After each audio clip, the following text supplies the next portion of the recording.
Sit back and relax while you listen to Train Kickers podcast. I'm Dave, and along with my co-hosts Dan and Steve, we're going to take you all around the world of miniature wargaming. On tonight's episode, we're going to continue our deep dive into the different legions for the Horus Heresy, going on to the third legion, the Emperor's Children. We're going to go through every little facet related to them, although we don't go through the rites of war.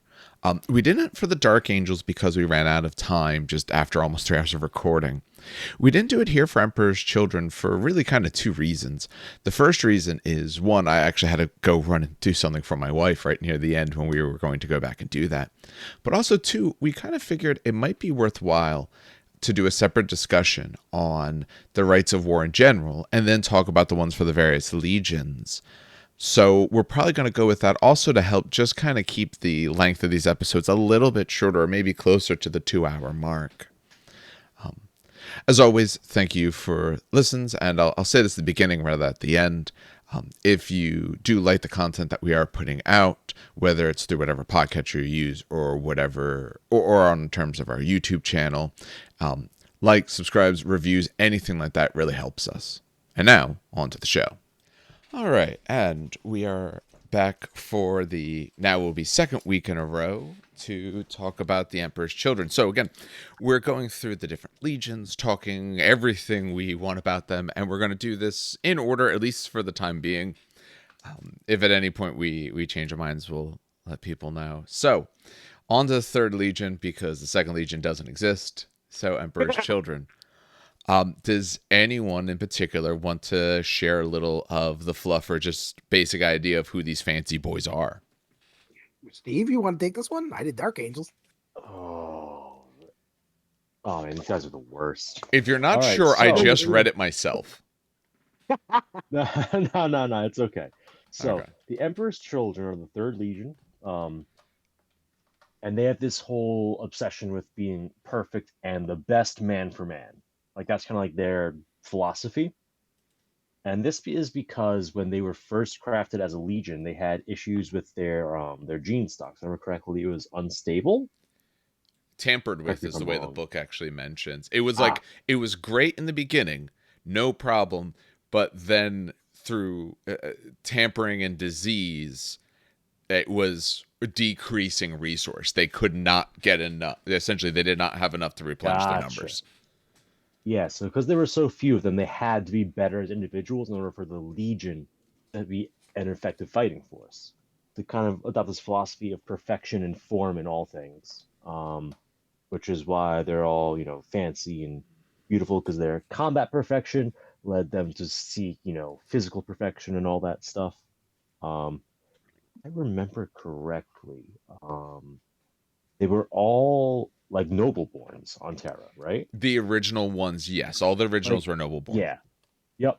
So the first were the sons of rulers that the emperor defeated, hence the emperor's children, because he has taken the firstborn children of all the warlords and made them his own.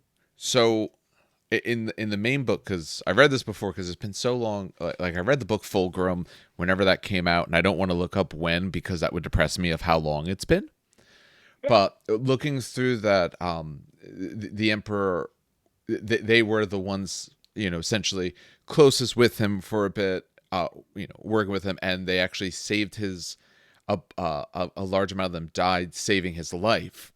So that's why he gave them essentially the moniker with his name on it, as well as allowed them to wear his symbol. Gotcha. Yes. Yeah. So whenever someone says you can't have the Aquila on your model, the Emperor's Children's lore is kind of the reason why people have that conception. It's because as a legion, they were the only ones allowed to wear the Palatine Aquila, which is the one with the curved up wings and the double head. Mm-hmm. The Aquila was used more generally than that as a badge of honor, individually given out to an Astartes. Yeah, but this was a legion that was given it. Yes. As a legion, they were given the right to bear that. But yeah. But we should point out that pride does come before the fall. Yeah, they all right, how do I put this? So their perfectionism led them to become very snobby, always trying to one up each other, and they had very high attitudes of themselves. Looking at you, Eidolon. And as a legion, they just became arrogant, like excessively arrogant. And when Fulgrim was given the Lair Blade, in a while, You are Yes. correct. when Fulgrim receives the Lair Blade, it begins kind of whispering to him and pushing him towards this ever more insane level of obsession with perfection, which eventually leads to him succumbing to Slanesh and kind of being Slanesh's champion. Yep. And then, Heresy breaks out. Our boy Saul Tarvitz is, fighting against the rest of his legion because Saul Tarvitz is a good boy who loves the Emperor Yeah, I and the should point out this rest. is one of the legions that actually did split pretty heavily. Not all the legions. In the I mean, early days, yeah, yes. some of the legions went full on traitor, or at least mostly traitor, and then some loyalist. The Emperor's Children, along with the Dark Angels as well, but the Emperor's Children had a pretty hefty split. It was about If I'm half. not mistaken, at Istvan, I always forget if it's Istvan 3 or 3. was it Istvan 3? first. Yeah, Fulgrim purged the Loyalist Legion. He lost about half of his legion just purging the Loyalists. Yeah. This is one of the, and I don't know there are many legions that did. I mean, Alpha Legion aside, of course. But there weren't many legions that had half of the legion that just did not want to turn traitor. So these are Iron Warriors are up there. or did he? No, Yeah, because the Iron Warriors were extremely scattered. So individuals might not even have heard of the heresy until a year or two into it. Oh shit! Kind of like the White Scars. Yeah, exactly. Very few legions actually were as a whole one way or the other. Like the Word Bearers, the Ultramarines, and the Imperial Fists are probably like the least fractured of the legions. Yeah, in that regard. But the Emperor's Children. Some of them remain loyal and are purged. Some of them, well, most of them, do end up siding with Horus, and they start doing strange things to their warriors. They have lots of characters. Some of them have rules, some of them don't. For example, lore-wise, you have Fabius Bile running around experimenting, trying to improve upon the Astartes template, and he makes these horrible, horrible abominations that are combinations of Xenos and human flesh and mutagens, and it's just, nightmare I should show. also point out, for those who don't know, Fabius Bile is one of the few Chaos Marines, and I'm going to call him Chaos Marines because he is in 40k as well. He's one of the few Chaos Marines who literally just outright denies that Chaos exists. I do want to point that out. For people who have not read the book, I think it's actually called Fabius Bile. He legitimately looked at the full form of Slanesh, right? Like full on. I think he had a cardiac arrest in both his hearts, was suffering from a stroke, bleeding out of his orifices. He turned around and said, "Must be just, a hallucination." Straight up denied Slanesh to his face. Its face. So, little side note about Fabius Bile, he's a man of science, which is kind of interesting because he's still from the Horus Heresy. Remember, the Horus Heresy was all about not religion. And so he was a man of science and facts. So him literally, I think it was him literally denying Slanesh to his face actually hurt Slanesh as a demon, which is fucking hilarious. Fantastic. This fan literally turned around while having a cardiac arrest and goes, nah, you don't doesn't exist. There's no sentience in the warp. Oh my god, so great. But yeah, that's one of the characters. Like they have a lot of characters throughout the book. They have a lot of cool stuff that are survive or die. But yeah, so perfection in all things, and they have a few unique units as a result of their Slaneshi influences. One of the things that they do is they create the Noise Marines. They are originally the form of the Kakophoni, which is the third company of Emperor's Children. They kind of experiment with sonic weaponry, and that develops into the glorious guitar mohawk the Cuban's Marine. Yeah, that gorgeous sculpt. And I feel like I'm missing something. Oh, they have a few other things, but like basically their whole thing is they have to be like the best and the first, and if you're fighting them, you probably lost before you even started because they've already cut you in half and you haven't noticed yet. I should point out, by the way, for those confused, because I know there are some people who listen to this that might be new also to the universe of 40k and 30k. Slanesh, I know, is usually portrayed as the sex demon, right? But that's not actually true.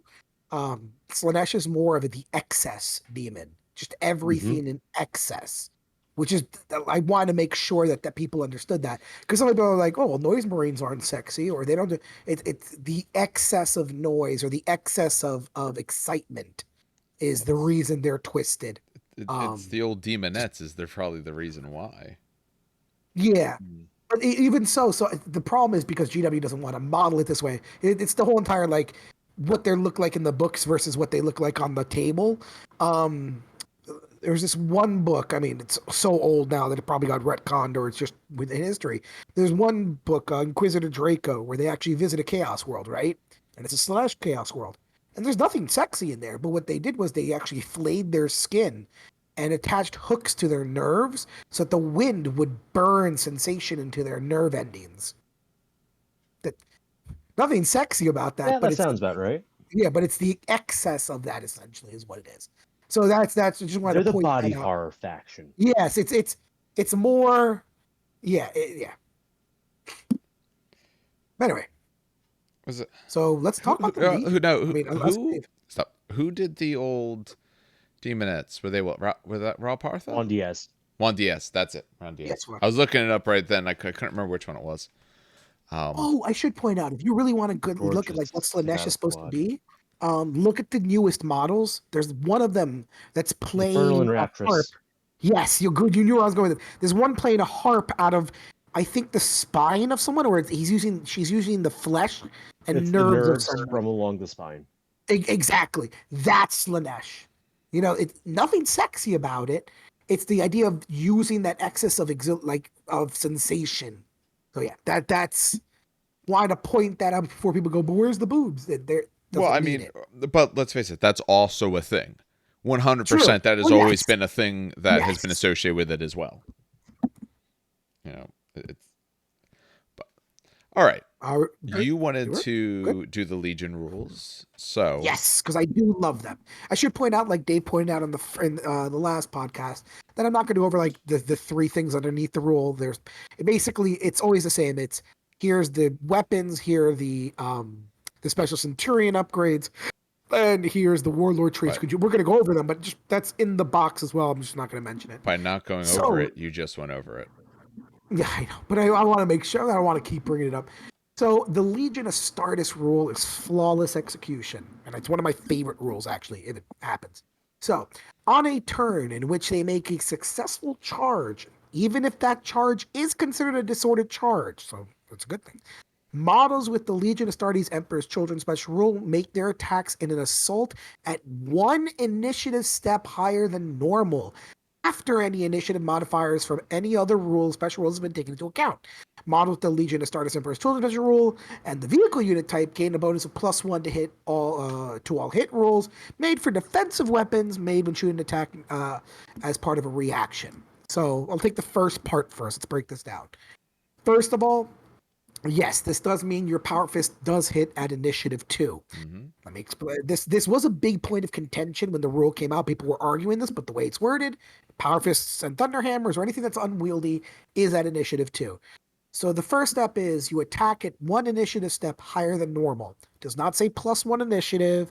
Does not say one initiative step higher. And then, just in case people didn't want to, it goes after any initiative modifiers from other special rules, unwieldy, have been taken into account, or reach or anything else. I think there's another. It's reach provides initiative, I think, and yes, duelist edge, duelist edge does as well. Right?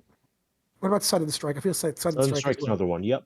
That one's good. Assigned to units more than it's to weapons. Okay. So just to give you an idea, this comes after that. So if I charge any Space Marine unit, most of them, a good majority of them, are initiative 4, I will be attacking before them because my initiative 4 Marines now attack at initiative 5. After any other 5 or more, I should say, after any other initiatives things. Or if they have a Power Fist, let's say my Terminators charge your Terminators, right? Usually that's a mutually destructive thing that happens, right? Your Tartaros charge my Tartaros. We beat the shit out of each other and basically depends on who rolls shittier. But because of this rule, my power fists and or thunder hammers or any of the unwieldy weapons that can usually insta kill Terminators are now striking at initiative 2, which is dangerously good.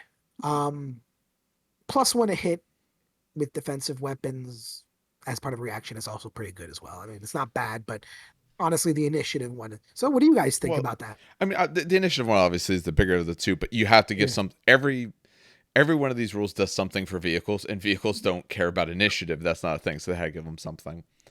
Well, I should point out, Yeah. like, you charge us a Karen, that thing has 3 heavy bolters on it. So all of a sudden, that thing hitting on 2s. Okay, what is that? 4 Yeah. shots each? So 4, 8, 12, 12 shots hitting on 2s. That's not bad, actually. Yeah. Okay. Oh, no, No, it is good. There's nothing wrong with the vehicle part. Like, that is good. yeah, Assuming that's what you want to take your reaction on. I mean, it depends on exactly. how many you get, but their ability. Now, I've read through most of the abilities. Some of the trader ones I haven't gone through just because there's too many to track and all.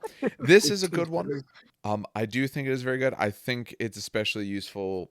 Like I said, one, you do have to charge, so that is the thing. Yeah. So your opponent can have potential some say in what happens. If you know you're going against an Emperor's Children, you know same for same. So when you're, sending your attack squad versus theirs or anything like that, same for same, they're always going to get to go before you. Depending on the unit, that can be very big. If it's just a bunch of Marines not kitted out for close combat, doesn't matter. Obviously, they're going to come in, but you want to be aware and realize that they want to charge you. It might be worth, going at them when it's maybe a little bit less advantageous for you, just to make sure that they don't get their additional bonuses. I agree. Mm-hmm. It's a very much, and I like that because, like, it's almost like they're making you play their game, Yeah. right? Because it's like, I don't want to charge this squad because there is the chance I can lose, but I sure as hell don't want them to charge me because I definitely will lose. So it's like one of those cool things that it's like, even inadvertently, and a lot of the Legion rules do this, by the way. Like Alpha Legion, again, I mentioned them before, that with the -2 inches, that it just inadvertently changes the game, Yeah. Which is a good thing. I like that. The biggest thing it probably matters on is your Terminators. The other thing is it's not as important. It's something. It depends on exactly what you have. But the biggest thing to me, it's your Terminators. We'll talk about it later. There's a weapon that they have. I always forget the damn name. We'll get to it. Phoenix Spear, yeah. That it does matter for that as well. But yeah, no, it's a good rule. Steve? I mean, it's great. I think you guys summed it up pretty well. +1 initiative is such a big shift because Power Fist Initiative 2, you're winning Terminator fights. Even just regular power weapons into a squad, you're taking out guys before they get a chance to swing, which could massively change the dynamics of a fight. I was playing a game this weekend. There's a fan rule set floating around there for Militia. And Militia are Initiative 3 to the Marines Initiative 4. And just that little bit of a shift there did make quite a difference in how many dice my opponent got to roll after I charged him. Because, Initiative 4 swings first. I punch 4 guards into death, and now, there's 4 less attacks coming my way. And for his children to do that against other Marines is a pretty big deal. When it comes from 40k, it might not seem like much, like, oh yeah, charges go first. It makes sense, but that's totally not the norm. This is especially good if you get yourself into a challenge, because if you have the weapons to cut down your opponent before they get to swing, you're winning that challenge, and your own character is going to survive. Like Power Fist versus Power Fist, you win that. Well, I mean, barring any bad dice rolls, but you win that fight. Yeah. I'm just being able to avoid that retaliation is such a nice perk. Now it does make sure the Emperor's Children player has to think tactically about only this turn, but the following turn as well, as to how to get their units into position to get as many successful charges off as possible, while minimizing their opponent's opportunity to countercharge. Yep. And it does, it lends, Some factions, obviously, you lend a little bit more towards a play style. This greatly lends to a play style or unit selections where if you want to be using this, you need to be having units that actually want to charge, having units that want to get in close combat. You're probably not wanting, if you want to take advantage of your rules, you're probably not looking at maybe a lot of the heavy support options, let's say, some of those, or some of the other options that want to kind of sit back and shoot. So it's greatly tailoring if you want to use it, but even Here's if the question. not, you know, Because I don't have the book in front of me. Yeah. Dreadnoughts are vehicles, or are they No, not? they're dreadnoughts. They're dreadnoughts. Dreadnoughts are Oh, dreadnoughts. technically, if they charge, they get the +1 initiative too. Okay. true. Yeah. So Leviathans now attack at what, initiative 5? Yep. Yeah. Yuck. Well, Ew. but here's the thing. That's only yuck against someone else's Leviathan or Contemptor. Or Tank. But that makes no, all it the is. Or a difference. tank, Initiative. doesn't matter. Yeah, you don't have that bad. But Because that against the makes Space all the Marines like difference, that, though. it was already going to go whatever way it was going to go. You know. True.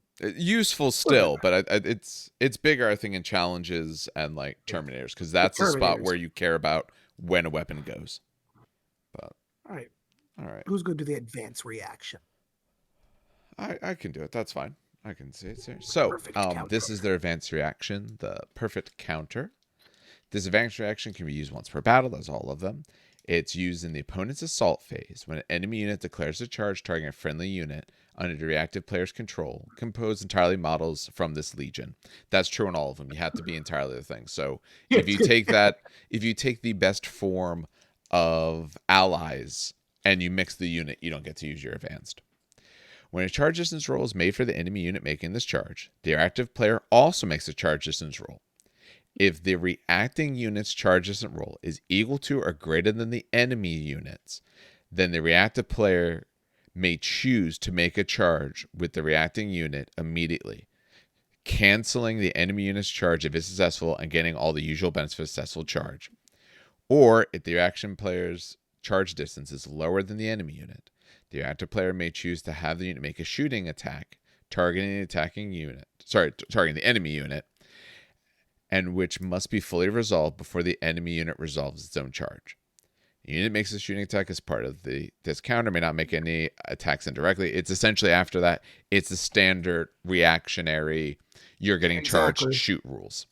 No barrage, no With one difference. What's that you remove them templates have fully the 8 first. inch well, it's the 8-inch restriction on templates, which you normally do not get during Overwatch. Oh, okay. I thought you did. I thought you did for Overwatch with the 8-inch and the wall of For death. return fire, it's the 8-inch, but for Overwatch, I'm pretty sure it's not. Oh, now you make me get my other book. It was under my other heavy book. Well, I'll talk about this while you search. Okay.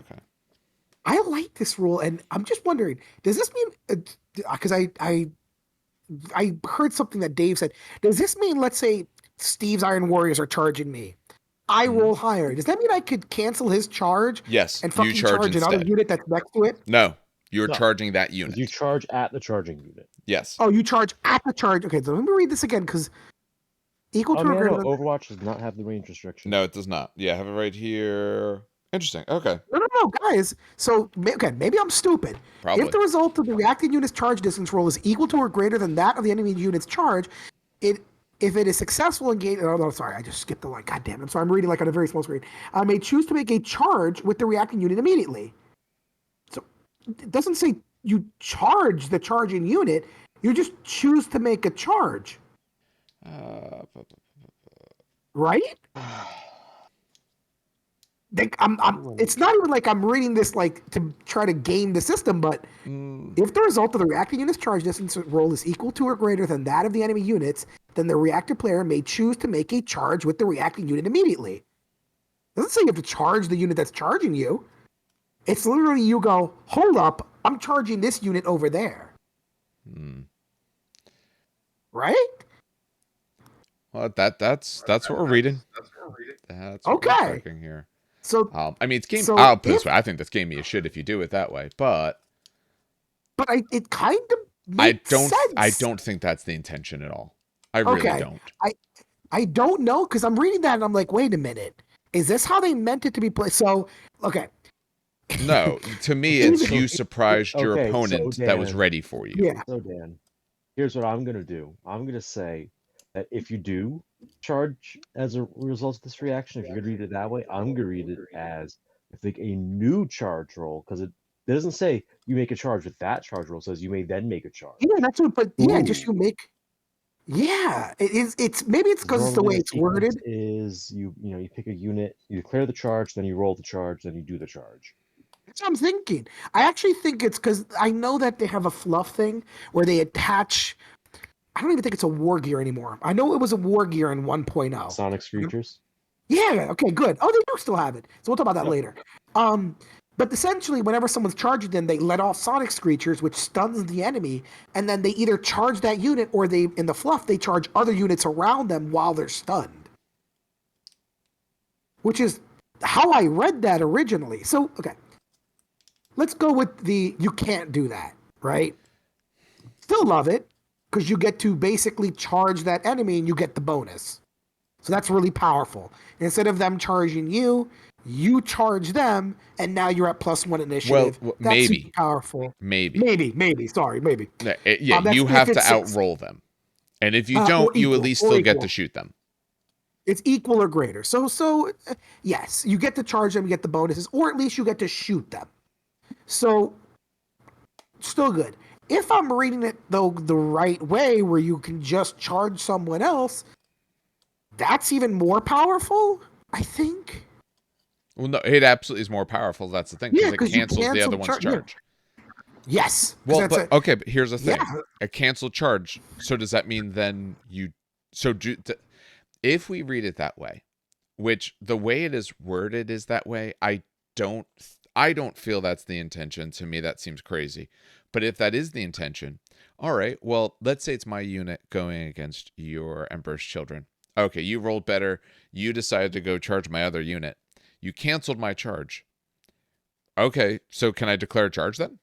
Because my charge technically didn't happen. Because I knew you were going to ask that. Because every time that and we'll run into it when we talk about the other legions. Every time the Alpha Legion have this, by the way. All right. Like Alpha Legion, I know I'm kind of sneaking here, but or jumping here, but Alpha Legion have a rule where like they can jump away if you target them with a shooting attack, and if they can't be targeted, it cancels your shooting. It has that as a sentence. Okay, but what does that mean? You cannot choose another target. It says you cannot choose another target?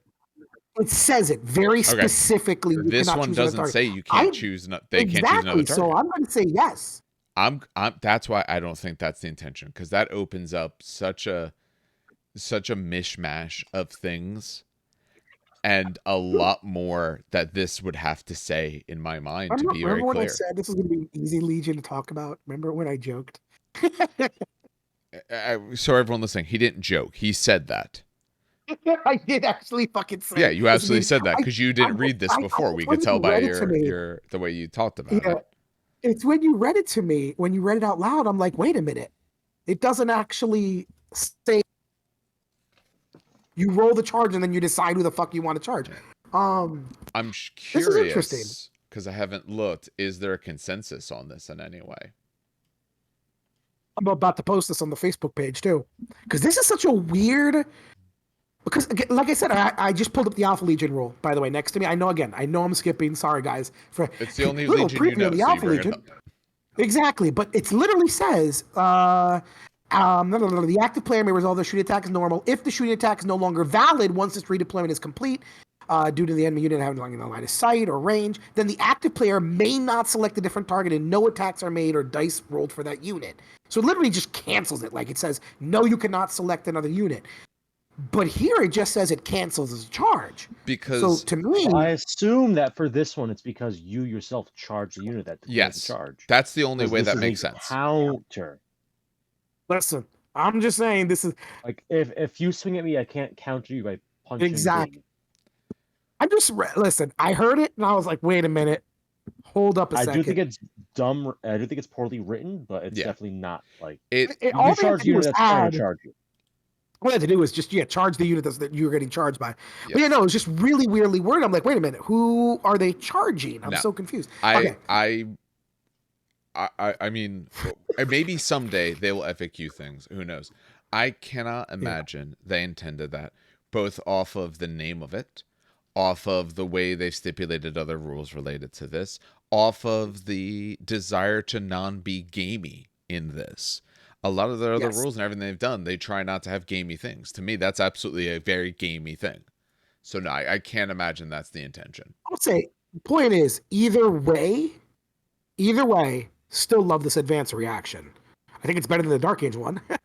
No, I still love this. This is still a great reaction because you're able to get counter charge and get the bonus for charging.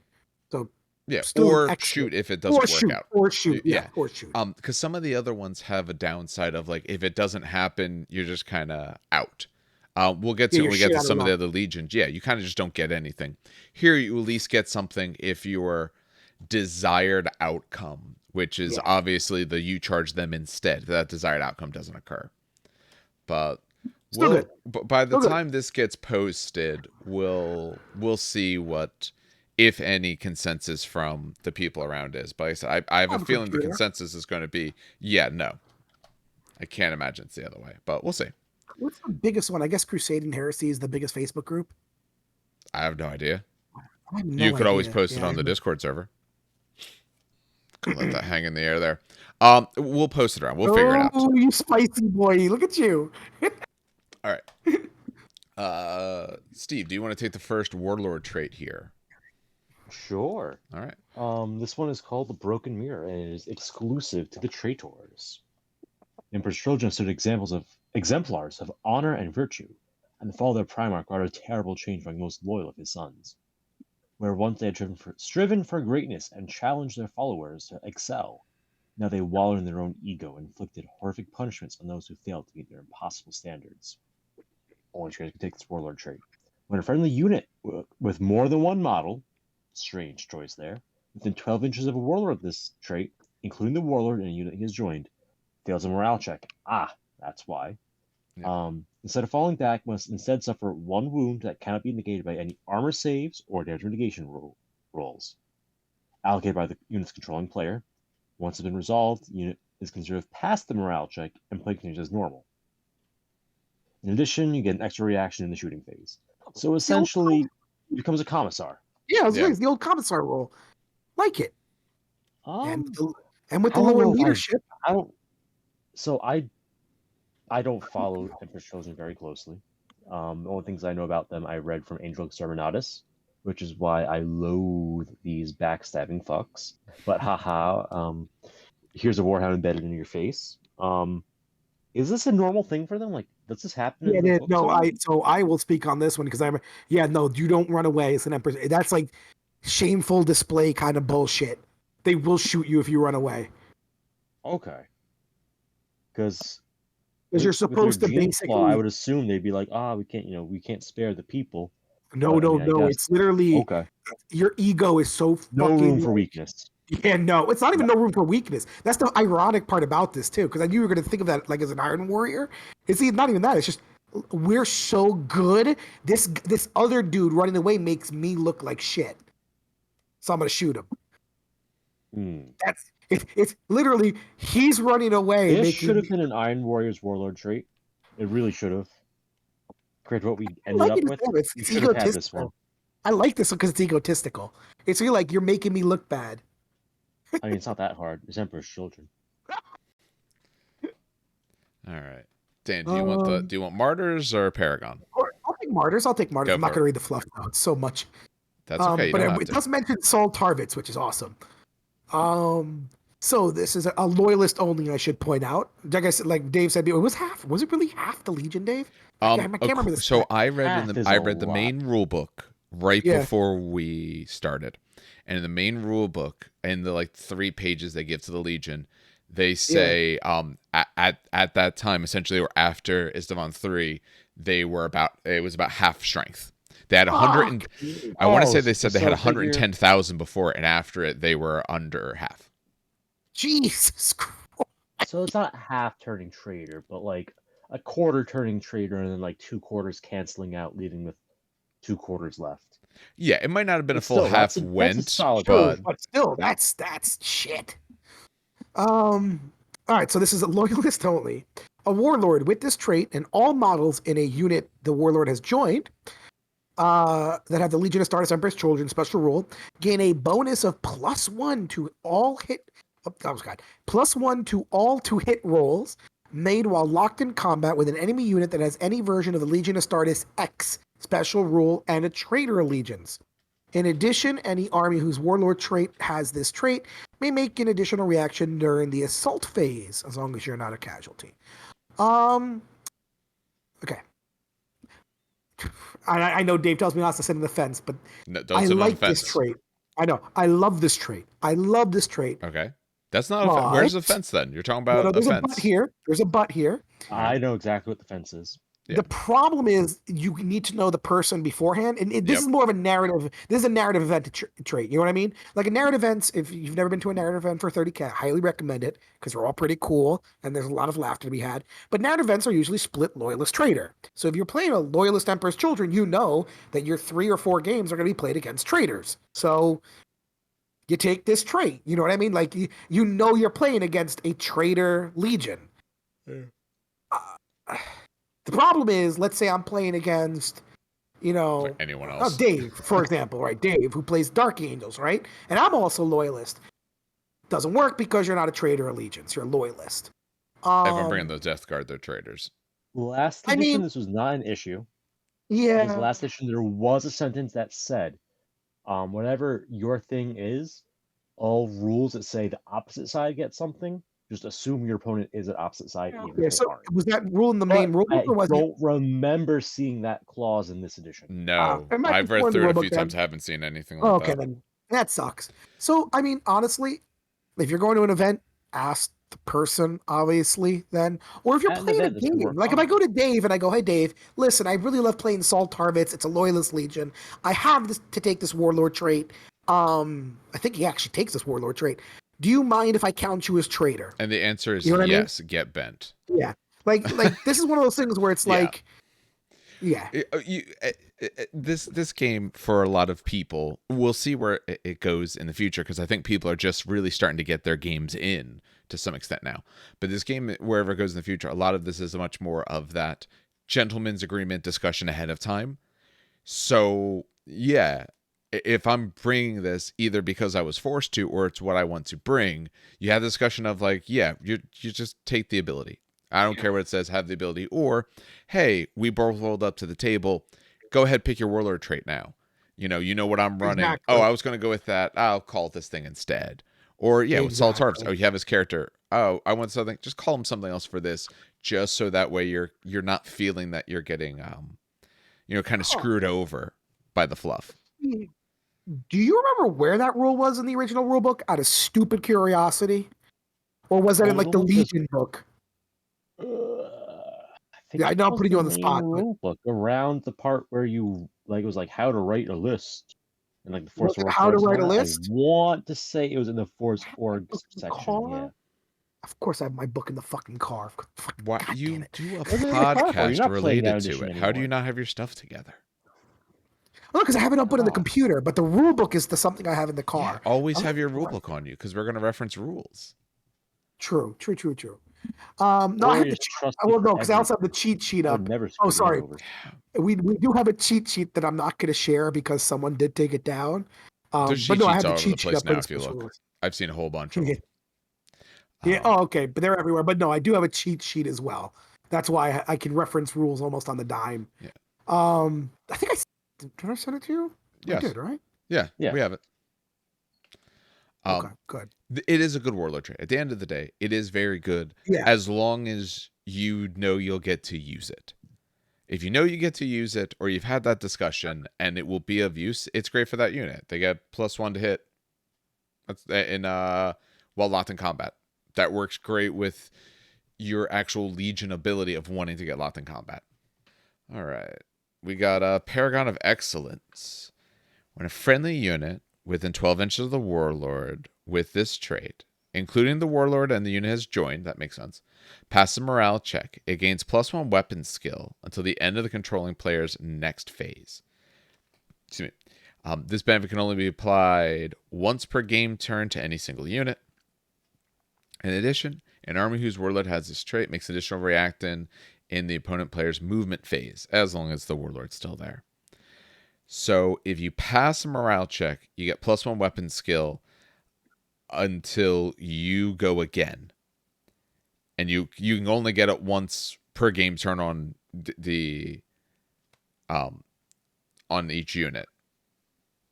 In a game where now, let's assume Space Marine v Space Marine, you're not a special snowflake like Dan with every other army that's not Space Marines. But if you're assuming that you're, for all intents and purposes, force of things across the boards, that means you're doing most things on force. You're hitting, you're wounding, all that kind of stuff on force in close combat.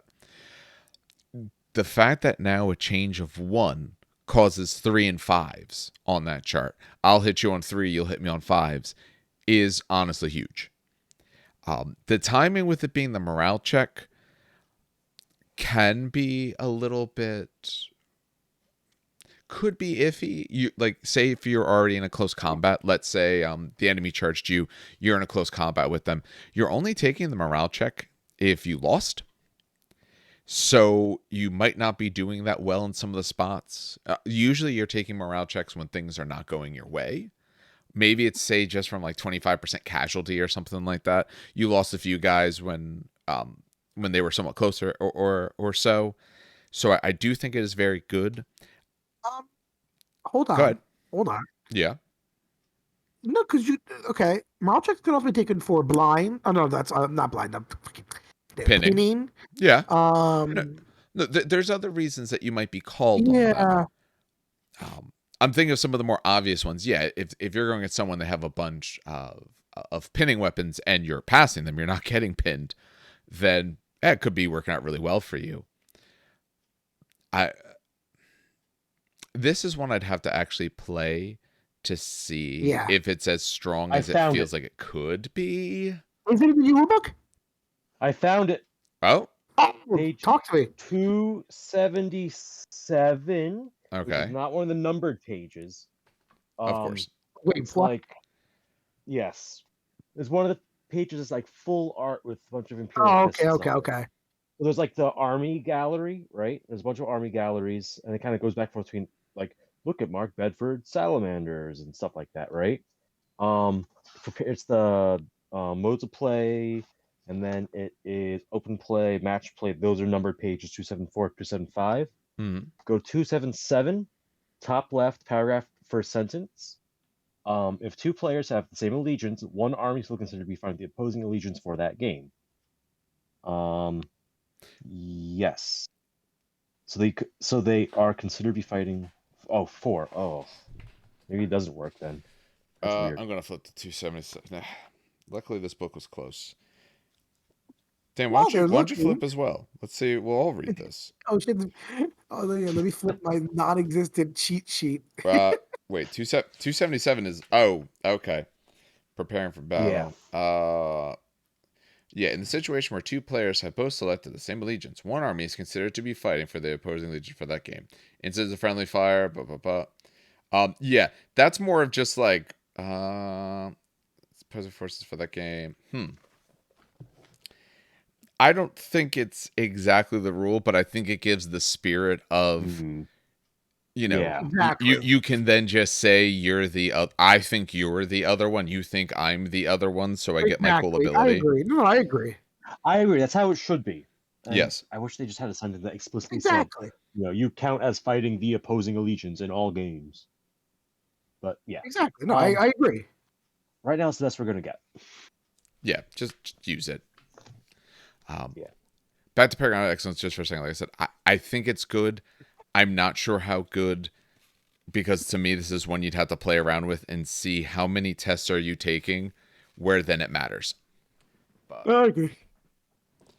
It's kind of a bounce back, but like you said, you have to be losing it in some capacity to get to that point. Exactly. Something bad happened to you, and you came out okay. But it is a good defensive. I figured it out. You go danger close with all of the pinning blasts you could find. There you go. Hope you don't actually get pinned. Yeah, hope you don't fail. But even if, No, let's say you get pinned, hope you wound yourself and then don't fail. That's true as well. let's say You have someone to fail shoots you with save a pinning first. weapon, right? Let's say someone Mhm. shoots you with a pinning weapon and you pass, boom, you get it.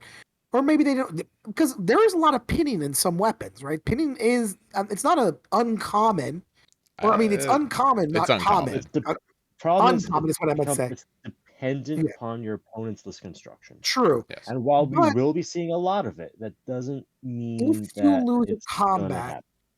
if you lose a combat Yeah. and you pass that leadership, it is an excellent defensive buff for you to survive the next turn at least.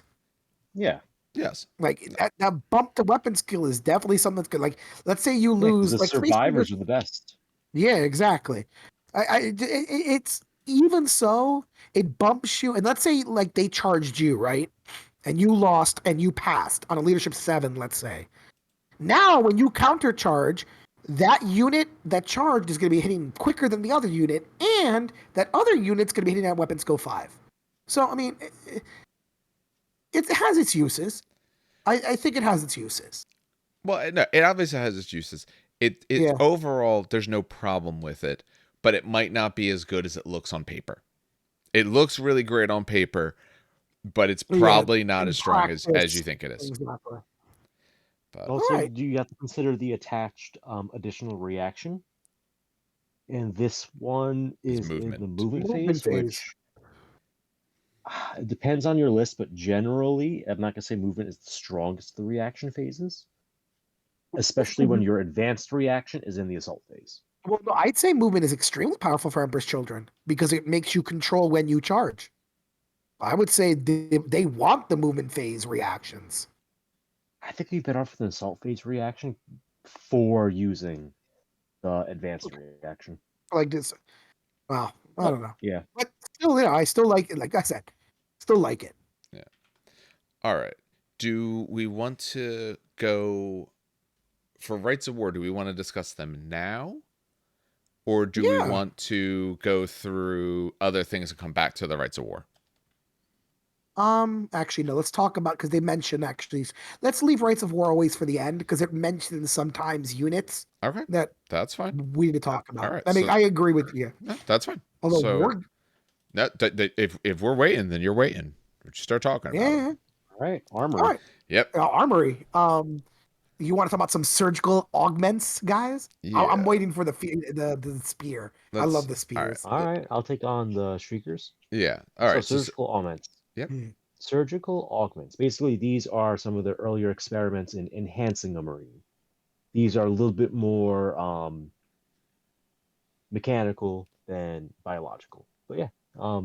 So any traitor Emperor's Trojan model, maybe that is a character but not unique character, may select a single augment from this below for a cost of 20 points. And so that's gonna be like your sergeants as well as your independent characters. So you can take Sonic. Wow, I cannot word today. Sonic's better. Shriekers. During a turn in which a unit with at least one model equipped with Sonic Shrieker successfully charges, or is themselves successfully charged, all models and any enemy units locked in combat with them suffer a -1 penalty to all 2 hit rolls. Oof. Models that are immune to fear are not affected by the modifier. So that's pretty damn good. Especially since this does not say a unit that did not start the turn engaged, because Very true. reactions do not work if you're already engaged. You can't react if you're engaged. This works even if you're engaged already. So -1 to hit is huge. fuck yeah, that's a big deal. Yeah, that's Next we have the Subsonic Pulsar. A model with this upgrade and any unit it joins ignores the penalties to leadership and ballistic skill imposed by night fighting. So night fighting this edition seems to be like a really, really cool effect, but I have not gotten a chance to play with it yet, so I don't know. so. Like For I those haven't experienced it yet. So for those watch enough battle. For those who don't know what night fighting is, it's actually super important in the first turn, which is why people are like take searchlights. It limits your range to 24. It makes your ballistic skill 1 worse, and it reduces your leadership, I believe, by 1. That is correct. Yes, so it is a massive thing. The 24-inch thing, I think, is the worst limitation. Yes. Because it limits your range. The -1 ballistic skill, it hurts it on 4s, but it's 4s. It's at 50-50. But the 24-inch range is. But if you're still within 24 and you can ignore that ballistic skill, I don't know. I think okay. So for those of you who play Legions, and Steve, I know you probably know this because you play Iron Warriors. Is there a way to ignore the range in night fighting? Is it? Yeah, It's not all augury scanners. Yeah, augury scanners augury do it. scanners. How many Yep. points is that? 10. 10. Out of stupid curiosity. It's 10.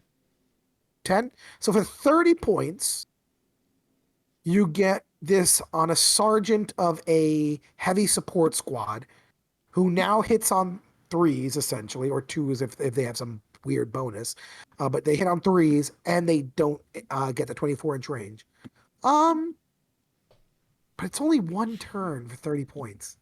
Well, maybe. Remember, night fighting, if night either fighting side could- wants it, then it's a 2 up in the first turn and a 4 up in turn 2. Then it's off, unless you have one of Legions that extends it. And I'm going to say 30 points, not 20, because you kind of need the augury scanner. 30 points. But then did you put this with a squad of 10 las cannons? It's worth it if you have that heavy support squad, not on your line units. Yeah. No, it's bad on your line units. Yeah, I wasn't even looking at the line. It's more of 30 points. But I mean, you're already spending so many points on like a full 10-man and las cannon squad anyway. So like, well, the other thing, I think part of this depends on list composition, because if you have a vehicle that could put, a searchlight on it, and you don't necessarily care what that vehicle shoots at, like, oh, this Rhino, his searchlight's gonna target that unit that my 10 las cannon squad wants to shoot. Okay, I spent 5 points instead of 30. It's useful for certain things, but I mean, if you're worried about the range, the augury scanner might do enough for you. Yeah. Rather than the extra 20. No, I agree. What I found so far in list building, because I've at least one game this week, maybe more. What I found so far in a lot of my list building is you look at it like, oh, that thing's not too bad points wise, and then you start putting on the little extras that can be there, and it really does start pumping up the numbers pretty quick.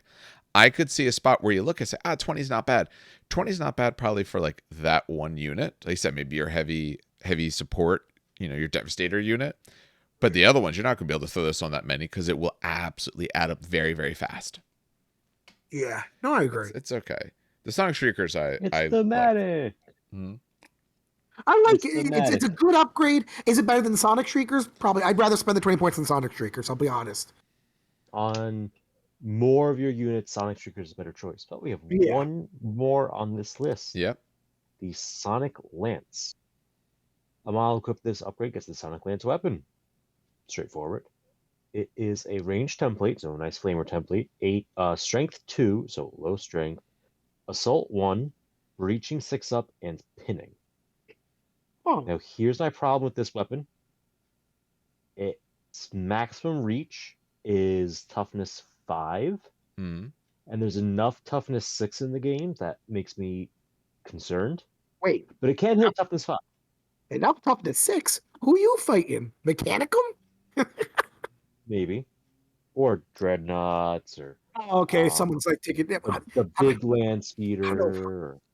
Listen, if you're going to use a Sonic 6s against basic Marines, but it's breaching, which is nice. Yeah, exactly. I would say if you're using this against a dreadnought, I'd say this. When I look at this weapon, Overwatch, you're getting D3 hits. No, I take the Shriekers. This is loud garbage. I'm sorry. You need again. We're gonna assume Marines that when Soul Auxilia come out, sure, maybe then you'll need 5s or something like that. But you're needing 6s for basic Marines. Yeah, when you get the 6s breaching, okay, so I have this nice AP2 hit and everything like that.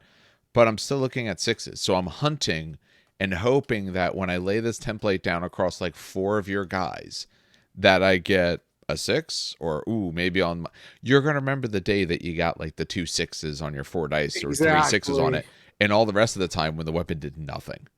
20 points to me is a little too much. A little too much. Exactly. No, I agree. If it was strength 3, then I'd be, yeah.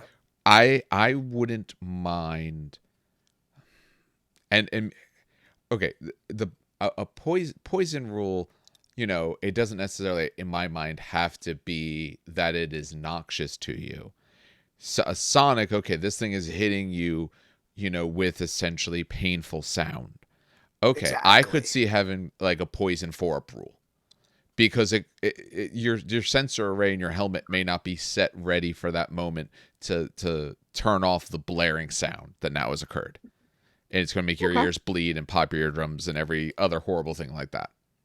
I would have preferred to see that than like maybe I'll hit a dude with AP2. Okay.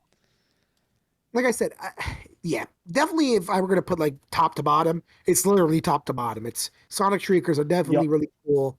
Pulsars are great, but probably in low amounts, and Sonic Lands. Okay, but before we go into the power weapons, we'll go through those real fast in a second. Look at the picture at the bottom. Look at the dude on the right side. This is what page is this on? I'm not even sure. This is on page 154. 154. Yeah, Thank you. That guy. What is that weapon? Because to me, it looks like he's got a big old trombone. No, that's literally one of their Sonic special units. That's a Sonic Blaster. Okay, because it looks like a giant trombone. Awesome. That's literally, that's a Sonic You're not Blaster. wrong. It literally is. That you're not wrong at all. Okay. It's literally called it's not actually so in 40K it's a Sonic Blaster. In 30K I think it's called a Cacophony, actually. Okay. Hold on, let me scroll down. Hold on. We'll get to that. Okay, well, you're scrolling. It's called a Cacophony. I just wanted to tell you. It's we'll get to it when we get it. It's called a Cacophony. All right. So power weapons real fast. This will be quick. Yep. These are very quick. But I do love them. They look really cool because they look very close to Custodes weapons. Any model with the Emperor's Children special rule and the character unit subtype, so it doesn't have to be special character, which is nice, independent character, it can be sergeants, may exchange a power weapon for one of the following for no additional point cost. And these are power weapons if they're power weapons. All right. You get the Phoenix Rapier. This is Strength User, AP3, Melee, Rending 6-up, Murderous Strike 6-up. So it's basically the free version of a Paragon Blade with one less AP and one less strength. It's a power sword that has Murder Strike on 6. Yeah, exactly. That's what it is. Power sword has +1 strength though, doesn't it? Or no? Power swords are not +1 strength. Thinking fucking 40K again. All right, so it's a power sword with Murder Strike. Okay, it's good. I like Murder Strike is great. Phoenix Power Spear. I love these things. So it is +2 strength, so you'll be hitting at strength 6. AP3, melee, reach 1, Murder Strike 6-up, breaching 6-up, two-handed. Reach. It's literally the reach that makes it for me, to be quite honest. Because then if your Terminators, which are there's a Terminator squad they have that are armed with literally all Phoenix Power Spears, sure, that Terminator squad is AP3, but you don't want to charge them against Terminator units. You want to charge them against maybe some buffed up other weird Legion unit that might be hitting on Initiative 5, because now you're hitting on Initiative 6, which is nice. And even against Terminators, Initiative 6 is still pretty damn good. You're hitting basically at... The lance, the powered lance is reach. So literally the distinction is Murderous Strike. Yes. Because in the lance... And the breaching. The lance is not breaching. I don't have it in front of me because I put my book down. I'll have it. Hold I on. know this because I wanted to do a squad of all lances for Iron Wars for Hoplite. Got it. So the power lance is +1 strength, AP3, melee, reach 1. Okay, so this has a couple extras then. But that's what this essentially is placing up. So an extra strength, Murder Strike with breaching. Oh, but not two-handed. The lance isn't two-handed. The lance is not two-handed. This is two-handed. Okay. I like it, though. It is free. So, like, give this to a sergeant, right? I don't know. I like it. It looks really cool. I should put it. Yeah. All right. I guess it's in every one of my sergeants because that transfer the Murderous Strike with breaching that's enough for me. Yeah.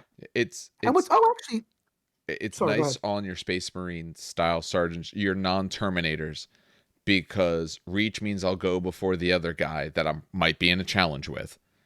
Yeah. And the You don't AP3 need is a going to be charge for enough reach. to probably cut through him. And if not, okay, at least there's Murder Strike, Breaching. I have some options there. So I can do well in what I would call like your average or low level challenge. I'm scrolling down real quick. You don't need a charge for reach to go off, right? I mean, this is in alphabetical No, order. no, reach is just a No, flat reach is just a initiative rule. bonus for in combat. Slash, yeah, so yeah, I agree with you. Because then your sergeant's just striking at initiative 5. And then if he that's Yep. if he gets charged, and initiative 6 if he charges. Your sergeant could absolutely nuke an enemy praetor if he happens to roll high. Oh yeah, that'd be Yes. fun. Oh my god. That would be, He has I to would roll laugh. really well, but like, yeah, he has the best chance of any legion. Oh, I would laugh at that. All right. For I mean, no I'd be additional sad, points. but I'd laugh. I Find can't wait for reach. you to lose a tribune. It was being one of these. Is it in the base org? It might be in one of these Stardies books. It's the base rules. That's why. Okay. Okay, it's in the base rules, not the Legion rules. Yeah. All right. So let's Phoenix see Phoenix here. Wardens are next. Wardens. Yep. All right. So, these guys. So it's everyone gets a special console upgrade. This is your console upgrade for 30 points. They get skill unmatched and living icon special rules. So skill unmatched. Oh man, they get a whole bunch. All right, skill unmatched. Yeah, When a good luck. combat. One thing first. This is specifically available to the Tartaros Centurion, not any other type of. Oh, my apologies. Yeah, Centurion. I didn't look at that. Only the Tartaros. Yeah. Yeah, only target. Yeah, only Tartarus. So you can can have get a Cataphracti or Power Armored Phoenix Warden. All right. So when a combat that involves one or more models with a special rule is resolved, before the start of the initiative 10 step, the controlling player of any models in the combat with this special rule may select one of the 3 following options and apply the effects of that option to all models with this special rule for the duration of the assault phase. So you got 3 options. You're going to choose one before any swings start occurring.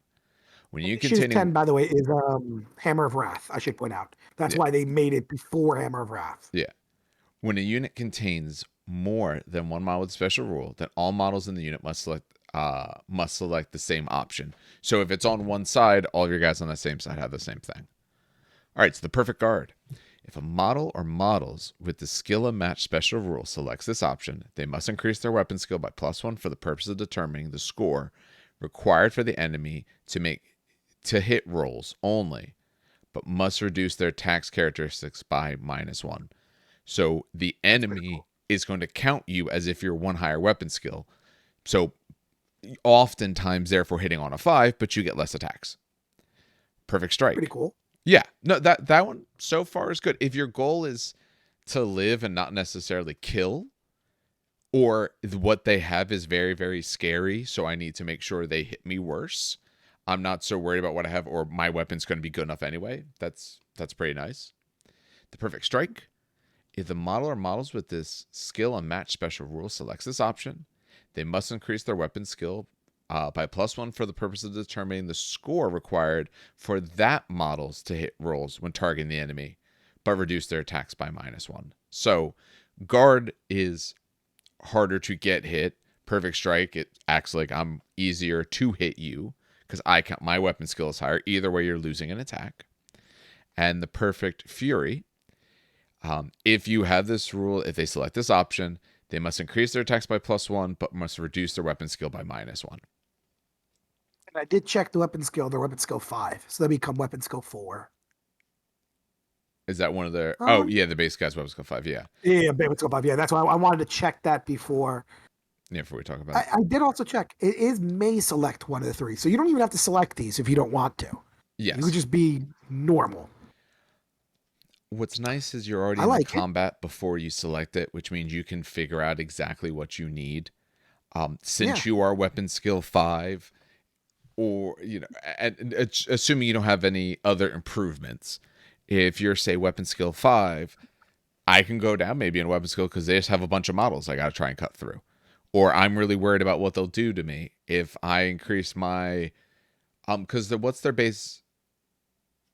Yeah, because then, if I go to 6, maybe now you can't hit me, or make it a lot tougher to hit. I like that you get to, you have to select at the time. That's big. You want to see something really funny? Pair this with Sonic Shriekers. All of a sudden, you're 6 to hit, not a 5. Against like a base Marine kind of thing, yes. Yeah. Not Even fun. if you're Even if you're if it's Praetor versus Phoenix, is it Praetor weapon skill 6 or is it weapon skill 5? Oh, yeah, they're weapon skill 6. But let's say you're facing another Centurion or another weapon skill 5. Oh no, I'm sorry, the Praetor. Oh, this is Centurion. So yeah, weapon skill 5. If you're facing another weapon skill 5 unit, right? Mm-hmm. You activate Perfect Guard. Now you become weapon skill 6 plus Sonic Shriekers. That weapon skill 5 Sergeant or whatever is going to still be hitting you on 6s. No, he won't. He'll be weapon skill 4. You count as one better, so you will count like 6. Hit. Oh, you're talking about just a normal Space Marine Sergeant. Sorry, I thought you were still talking about special people, special characters. No, but even Centurions, like a Centurion, like if you're doing Centurion versus Centurion, right? Well, okay, so both Centurions are weapon skill 5.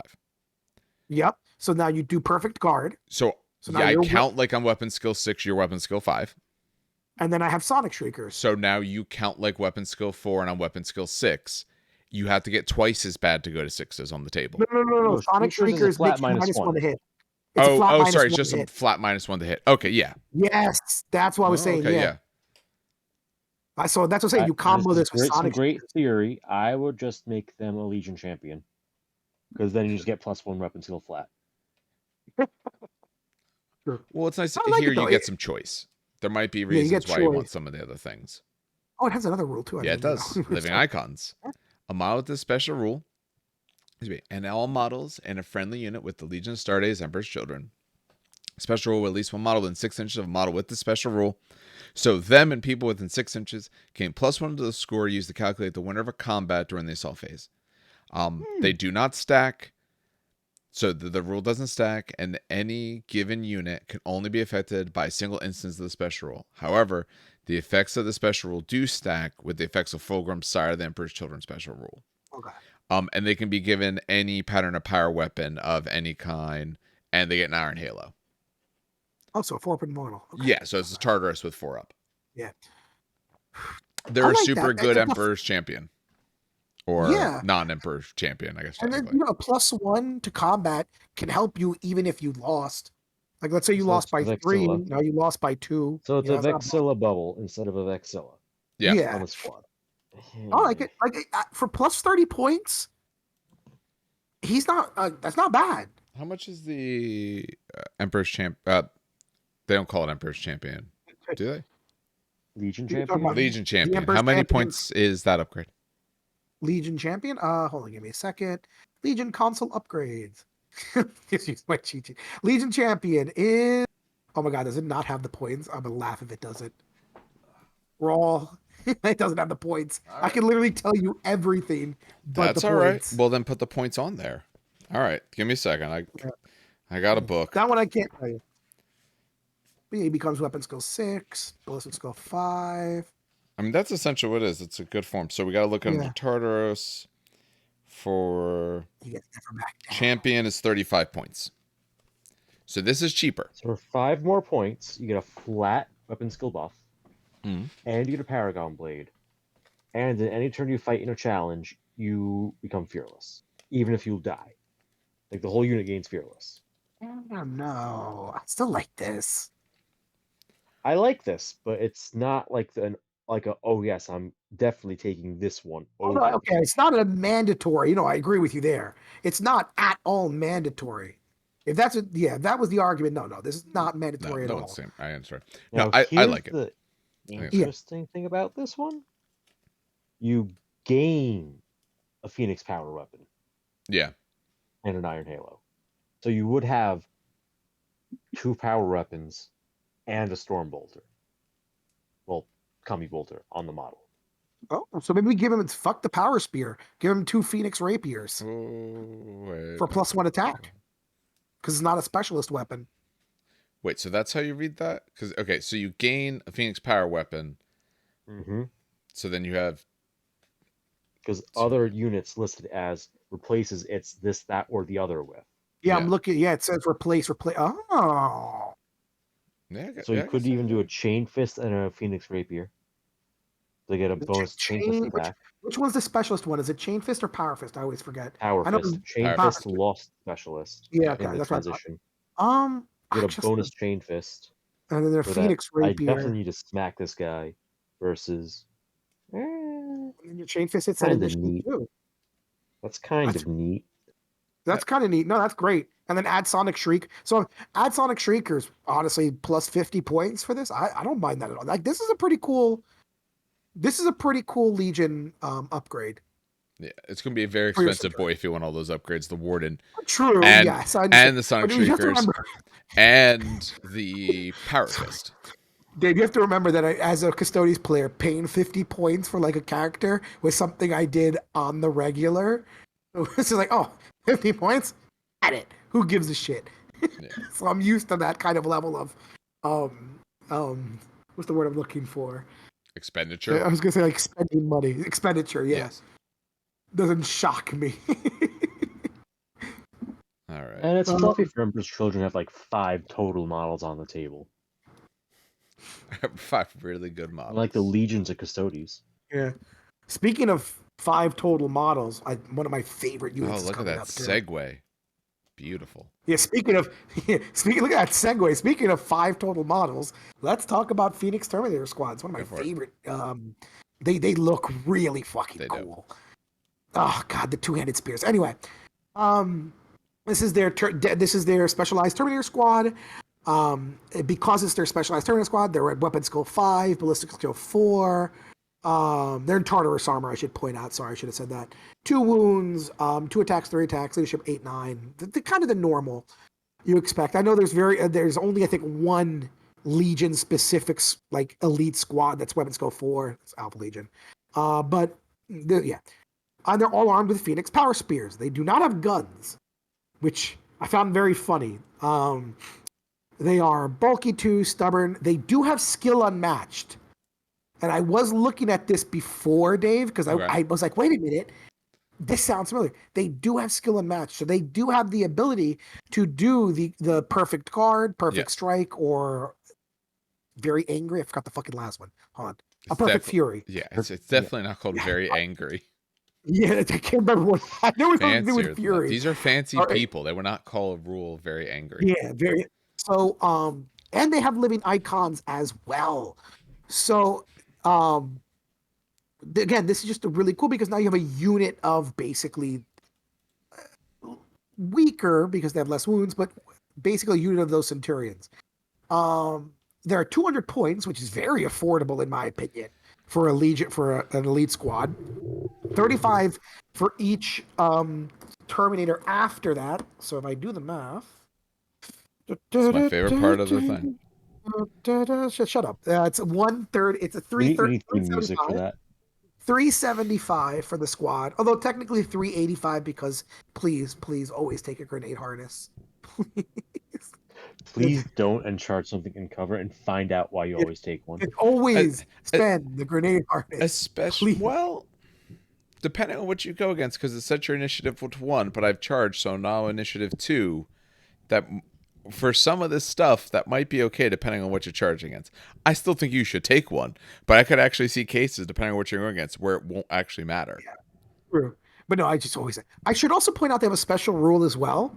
Besides this, they have 2 special rules. Yeah. I'm going to get to the others. They can actually take a surgical augment. These are the ones we're talking about: Sonic Shriekers, the Weird Flamer. But it's a 25 points for the entire unit. So instead of spending 20 points instead of spending 100 points for 5 people because it's 20 points per, it's a flat 25 for the unit. So for a flat 25, so at a flat 410, 5 points extra. Don't take 10. Yeah, I don't think you're necessarily looking at 10 of these guys. That's so many. No. What I'm saying is 25 points for the unit. So if you have 5. Yeah. So it'll take it from 375 to 385 with the grenade harness to 410 with the augments, which is again not a bad place to be for 5 people if you want to really kit them out.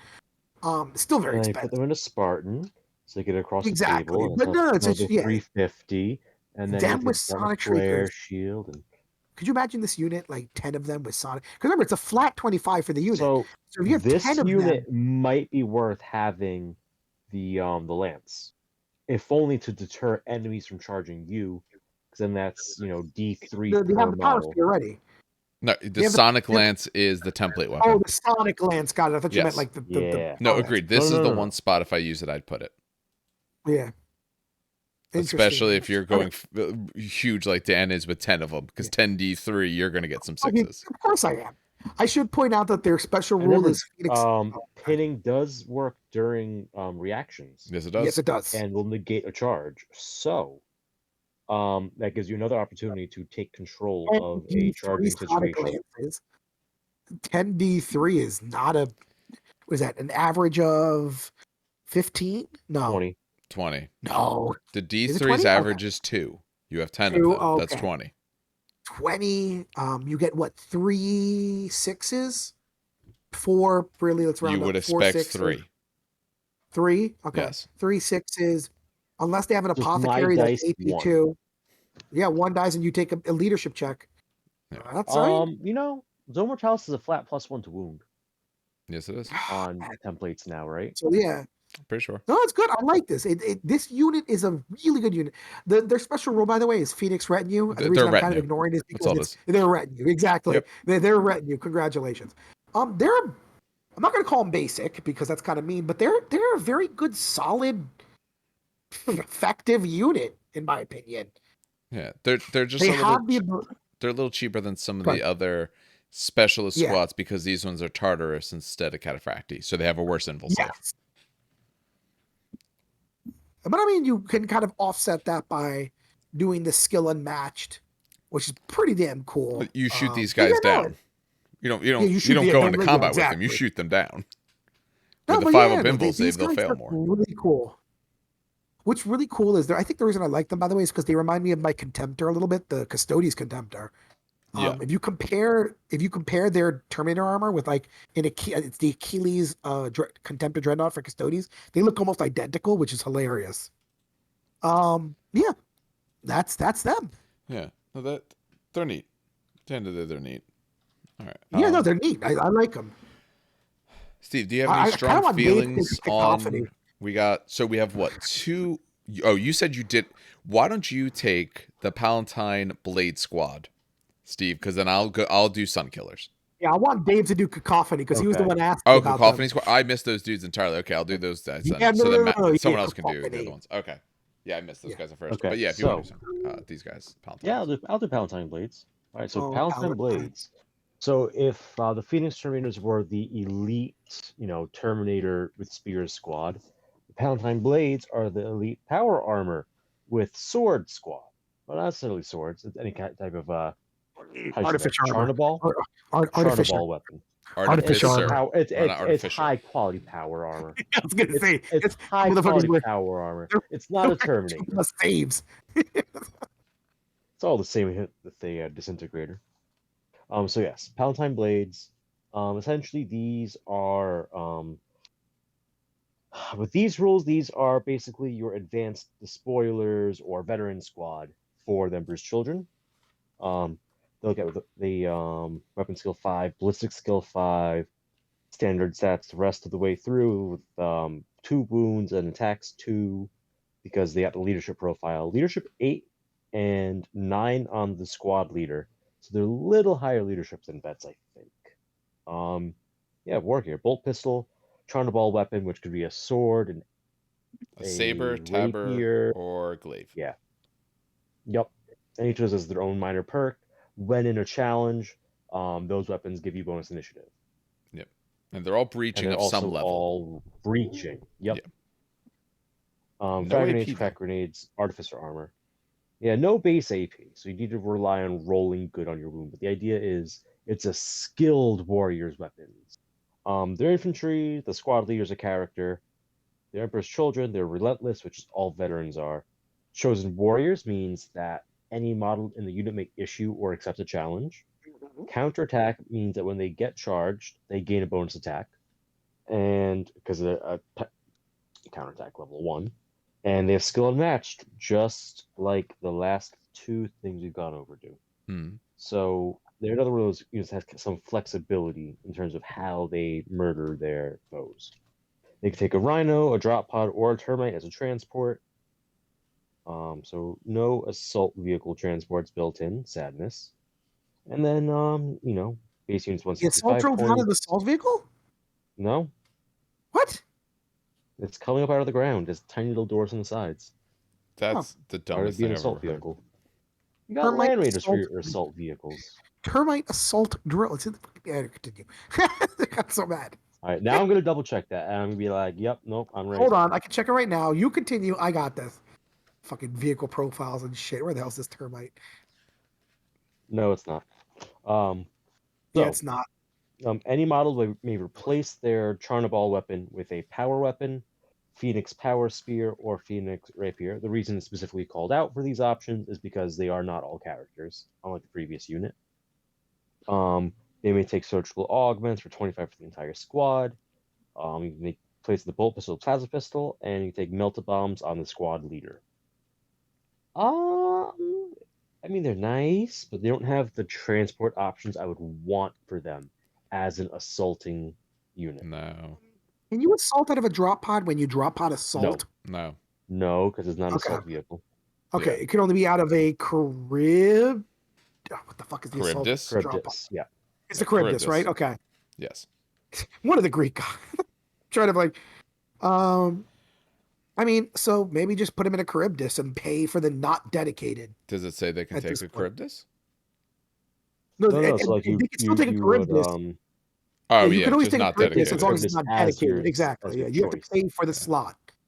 Let me just put him in a Charybdis. Fuck it. Charybdis is 235 points. True. But I'm just saying. I 165. mean, if you want these guys that's to the assault, assault. they've Cool, got to cool. be an assault vehicle, kind of. Okay, I will point out, by the way, it's something that's going to make you really sad, Dave, because you didn't know this. I think Okay, Steve let's did. see.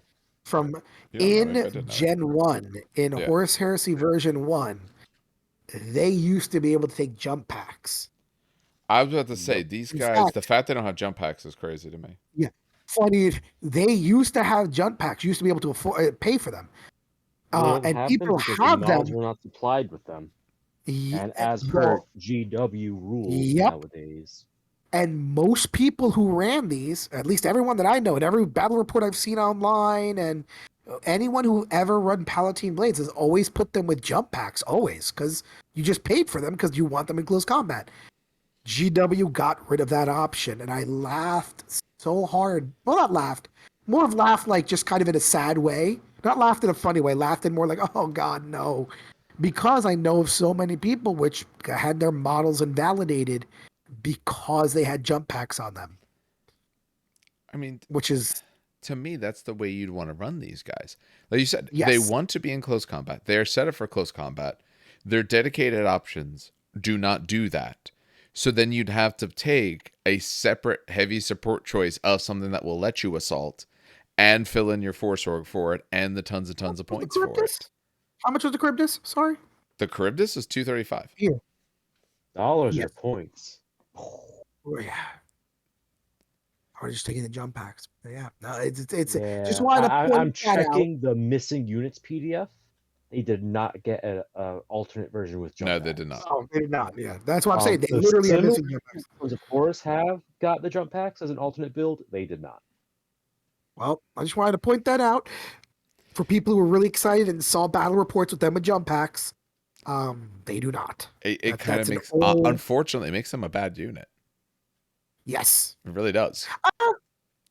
No, I think they're, Hold on. because they I'm don't gonna even do have math like real a quick. good Hold on. range Choose weapon when you're coming they in. engage. Yeah, Yep. I'm gonna do math real quick. Just give me a second here. You guys The problem is you don't do math quietly. You say out under your breath the thing, which means then like we can't talk over it.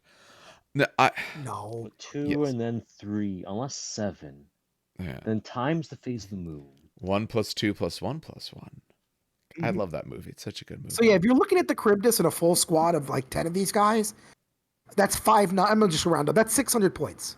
That's 600 points. Yeah, no. But hold on. No. But wait. But that means now you have 10 dudes who come out of a Charybdis, right? Okay. The Charybdis, because it drop pods assault, pins everything in. God, it's a certain amount of inches. I forgot what the fuck it pins in. And 6. its weapons also have pinning as well. So if it kills anything, you have to take a pinning chest for that. Yeah, because it has, what is it? Heat blast? I can't. There's something in it that when it comes down, it pins something around it. Does it pin it, or you I could just take did. a pinning test? Because those are two different You take a things. pinning test. Okay. No, you take a pinning test. Take a pinning test. And then they can But because it advance happens in the reaction and movement shoot phase. you. Oh, that's true. Fuck. That's Yeah. okay. Hold on, back up. No. Forgot about the reactions for a second. Well, I mean, these guys are 2 up, save with 2 wounds. So like, Yeah. if you did that crazy thing, you're gonna get some of them into the combat. Given. But it depends on like what is getting shot at you. What are you assaulting? I think you're spending tons and tons of points to probably go beat up like a squad of like TAC Marines. And then you're going to be standing there in the middle of an army, and if they care, they'll just gun you down. I mean, if you want, you could add in an apothecary to the unit and a tech marine, and they would both also get chosen warriors counterattack and skill unmatched. Ooh. Where the hell is So we're at like 700 points now? No, probably more than that. Something like that. Or you could take the Bane Blade. Get the fuck out of here. Yeah.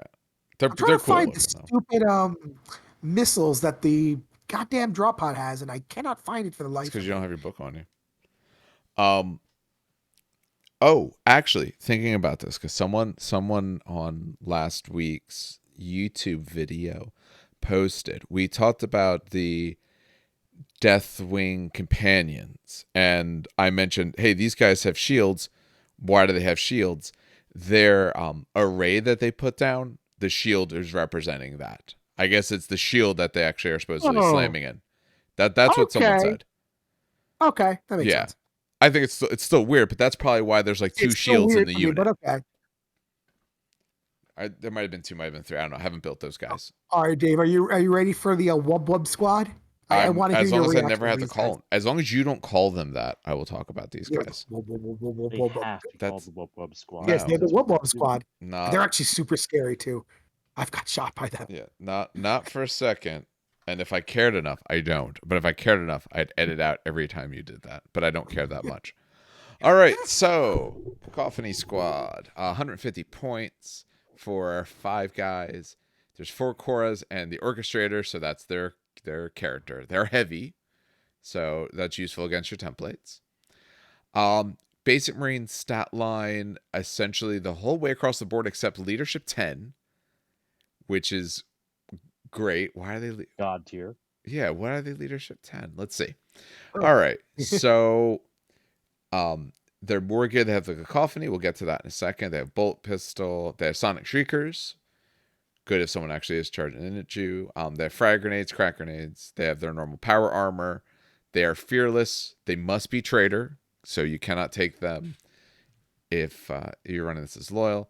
They can take a rhino. That's it. That's fine. 25 points extra for another guy. And then their leader can take a couple options. For the Kakophoni itself, it's 36-inch range, strength 6, AP 5. It's assault 1, gets hot. It's a pinning, shell shock 1, and deflagrate. So, assault 3. My apologies, I misread that. Assault 3. What? Yeah. So gets hot, not too bad on that. Pinning is nice. So pinning with shell shock is actually very useful. Yeah. I will point out though, gets hot does suck for this unit specifically. Yeah, because you got to do one guy at a time. You got to do one guy at a time. I don't think anyone actually does that, to be quite honest. Because you need to. Like, I'm sorry. You should do that, because what happens if my one guy rolls the 3 1s? Yeah.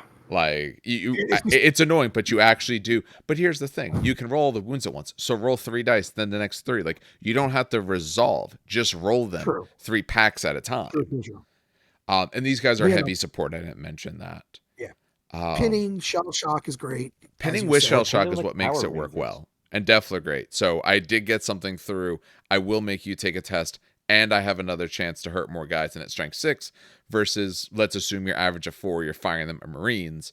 I'm getting another wound through on a 2-up. How these guys? 150 points. So exactly 25. No, a little bit more than 25 a guy, but then extras are 25 each. That's good. I like these Yeah. guys. So, as someone who has been shot by this before in Horus Heresy 1 against Custodes, they hurt. High enough strength. They're basically better Volkite. Yes. Like, so what kills me as Custodes is just large amounts of high strength, lots of shots, right? Because it forces me to take saves that I don't want to take. Because I can always take the invulnerable save, but if I take a bunch of 2-ups, I can't do anything about that. This has the shots. It's assault 3 each. Still good. Pitting and shell shock. So you have to take a test if someone dies, and it's a test at -1. So for Space Marine, that's already leadership 6 or 7 if there's a sergeant. And deflagrate.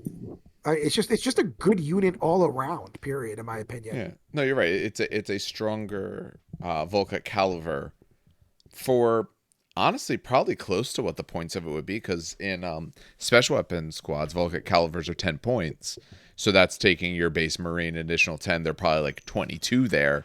Here they're 25 essentially for a guy, because sergeant always costs you a little extra. But leadership 10 is very good.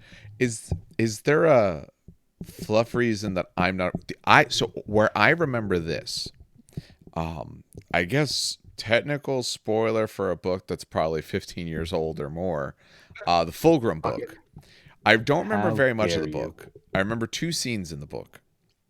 I remember one with Fulgrim, and I remember when essentially the Legion kind of first starts really falling to the excess, and the some of their Marines like kill the orchestra and then are starting to try to play their music and just like going crazy. I remember that. Yes, that was it. No, they're literally they're literally insane. Yeah. That's why they're fearless. They're literally just lost. Yeah. Fearless and leadership 10. So they're just. The leadership 10 is for some psychic shenanigans. I as would well, say, yeah, because I'm thinking about if you're fearless. That's why. Yeah. Why do you have leadership 10? That's why. Because it's basically it's almost not. It's not adamantium will, but it's like a fake adamantium will. There are some psychic powers that are required to take a leadership test or something, or like roll against someone's leadership. This is basically that failsafe. Okay. I like them. They're so crazy that they're fearless. I haven't looked up their actual model. Maybe I'll do that in a moment. For in terms of Forge World, they have a Forge World. Yeah, they're in the book, so they definitely have a Forge World. Cool. Yeah. The tubing is so weird, in my opinion. It's like. So I know it's supposed to be metallic tubing, but I've seen some people paint it like flesh tubing, and it's just it's kind of fucking weird. I'm gonna be honest. I'm not blown away by the Forge World version of the model. To the point where I'd say don't use the 40k ones on 30k bodies. I think that the 40k Noise Marine upgrade sprue looks perfectly good to run. So fun fact, I didn't know they had a Noise Marine, and Games Workshop website is down. Of course it is. Why would it not be down when I want to see the fucking sprue? 40k Noise Marine sprue. All right, there's two of them. There's upgrades and weapons. Yeah, I'm looking at the Oh yeah, the upgrades look really cool actually. A little mutated, but at that point when they're using the Noise Marines, they were fucking nuts anyway. So doesn't matter to me. Interesting enough, they have this whole freaking carnival that goes through. Emperor's Children are one of those legions that you could have weirdness done earlier on than other legions. Yeah, they really fell pretty quick. Fast and hard. They did not spend a lot of time waiting on that fall. Yeah, the 30k gun I'm not a big fan of. I'm looking at it now in Forge World. It's fine. I'm not even sure what to say it looks like. It doesn't look to me like what I would think, but maybe that's because in my mind I was thinking Noise Marines, but these guys are somewhat a precursor instead. No, these are the precursor. No, yeah, but I mean, like, you could say they are Noise Marines or they'll become Noise Marines. They're essentially the same thing, just the weapon looks different. Yeah. But all right. Now, specifically, I know, Steve, you said you did not want to talk about the Sun Killers. Out of respect for them, yes. Okay. I'll do it. So you go ahead and do that. For anyone, because I know it. For anyone following along, This unit is not in the main book. For this, since GW has released essentially the units they didn't give rules to, as well as exemplar units, we are going to essentially splice them in the right spot.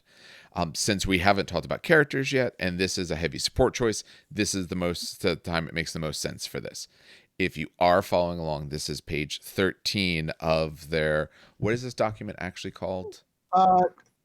Exemplary No, unit. no. Legacies of the Dark, the Age of Darkness. This is a legacy unit. No, it's not. Is it No, not? this Oh, is no, you're exemplar. wrong. Killers are Yeah, not, I'm no. right. Some killers are Yeah, exemplary. sorry. Yeah, this is an exemplar unit. My apologies. Yeah. All right, Okay. so Emperor's Children Sun Killer Squad, 185 points, basic Space Marine stat line, with the exception of ballistic skill, which is ballistic skill 5, but still 1 wound, initiative 4. So yeah, basics. You get 5 of them in the squad. They are heavy, which helps against blasts. Yep. They have they're all armed with las cannons. So it's basically a heavy support squad. They're all armed with las cannons, bolt pistol, chainsword, power armor, frag grenades, blah, blah, blah, blah. They have precision fire. They have designated quarry, and they have fortified positions as their special rules. We'll talk about them in a bit. Now, you could take up to 15 additional Sun Killers each for 40 points each. Well, to which do with is a last cannon, it makes sense he's expensive. Yeah, it does make sense. You could replace the last cannon with 20-man las cannon squad. Just a fucking 20-man last cannon squad. You can replace the heavy. You can. It's not. You don't have to. Interesting. Okay, so any model in the unit can replace their last cannon with the following: a Volkite plasma cannon or multi-melter for free. It doesn't say they all have to replace it. No, they which do is not. In this interesting. unit. Well, they're special. They're Yeah, exemplars. I was expecting that. Okay. These guys are special. They can take augury scanners, which is important. Sorry, that's the main guy. The sergeant can take the augury scanner, multi-bomb artificer. He can also take a power fist, lightning claw, blah, blah, blah, and a power weapon and a charnel blade. So let's talk about the special rules. Precision fire. First of all, any models that are being fired at may not make cover saves or damage mitigation rolls against a wound caused by shooting attacks made by a model with this special rule, unless that shooting attack was made as a snapshot, in which case cover saves and damage mitigation rolls may be made as normal. That's huge. So no shrouded. Yeah. Because that's damage I should mitigation. point out the damage mitigation. People are like, oh, but it's a las cannon. What damage mitigation do you get? Shrouded. It's literally what I just said. No, but also like feel no pain. Feel no pain You're can not be a going to thing, get right? For most things, you're going to be doubled out. Exactly, but I was gonna say Volkites, 20-man Volkite squad, you get no feel no pain against that, which is kind of like the bane sometimes of Volkite. Just fucking. Oh, okay. You're talking about like changing out these guys' weapons. Okay, I was just thinking about their base weapons. Plasma cannons also will not give you. I mean, it's a free upgrade. I don't know why you would change from a las cannon, but still, I'm just saying, like, in any case, yeah, cover saves, damage mitigation cannot be made. So they literally will. What they shoot dies. And they hit on a 2, which is great. Designated quarry. At the start of the battle, once both armies have set up all their models, including any units with infiltrator special rule, a single enemy unit with their gargantuan, super heavy knight or titan unit subtype may be chosen by the player that controls any models with this special rule.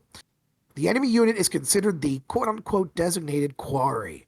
When any friendly model with this special rule are used to make a shooting attack against the enemy unit their controlling player has selected as the designated quarry, all failed to wound rolls of 1 may be re-rolled.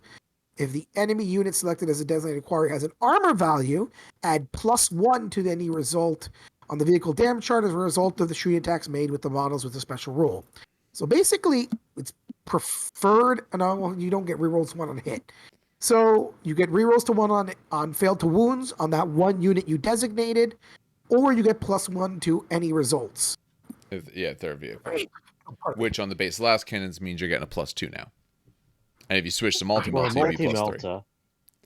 Multi-melta +3. I'm sorry. The reason I could not be the one to choose this unit is because this is everything that Iron Havocs should have been. Okay. And instead, Iron Havocs were killed. Versions of this, I remember that.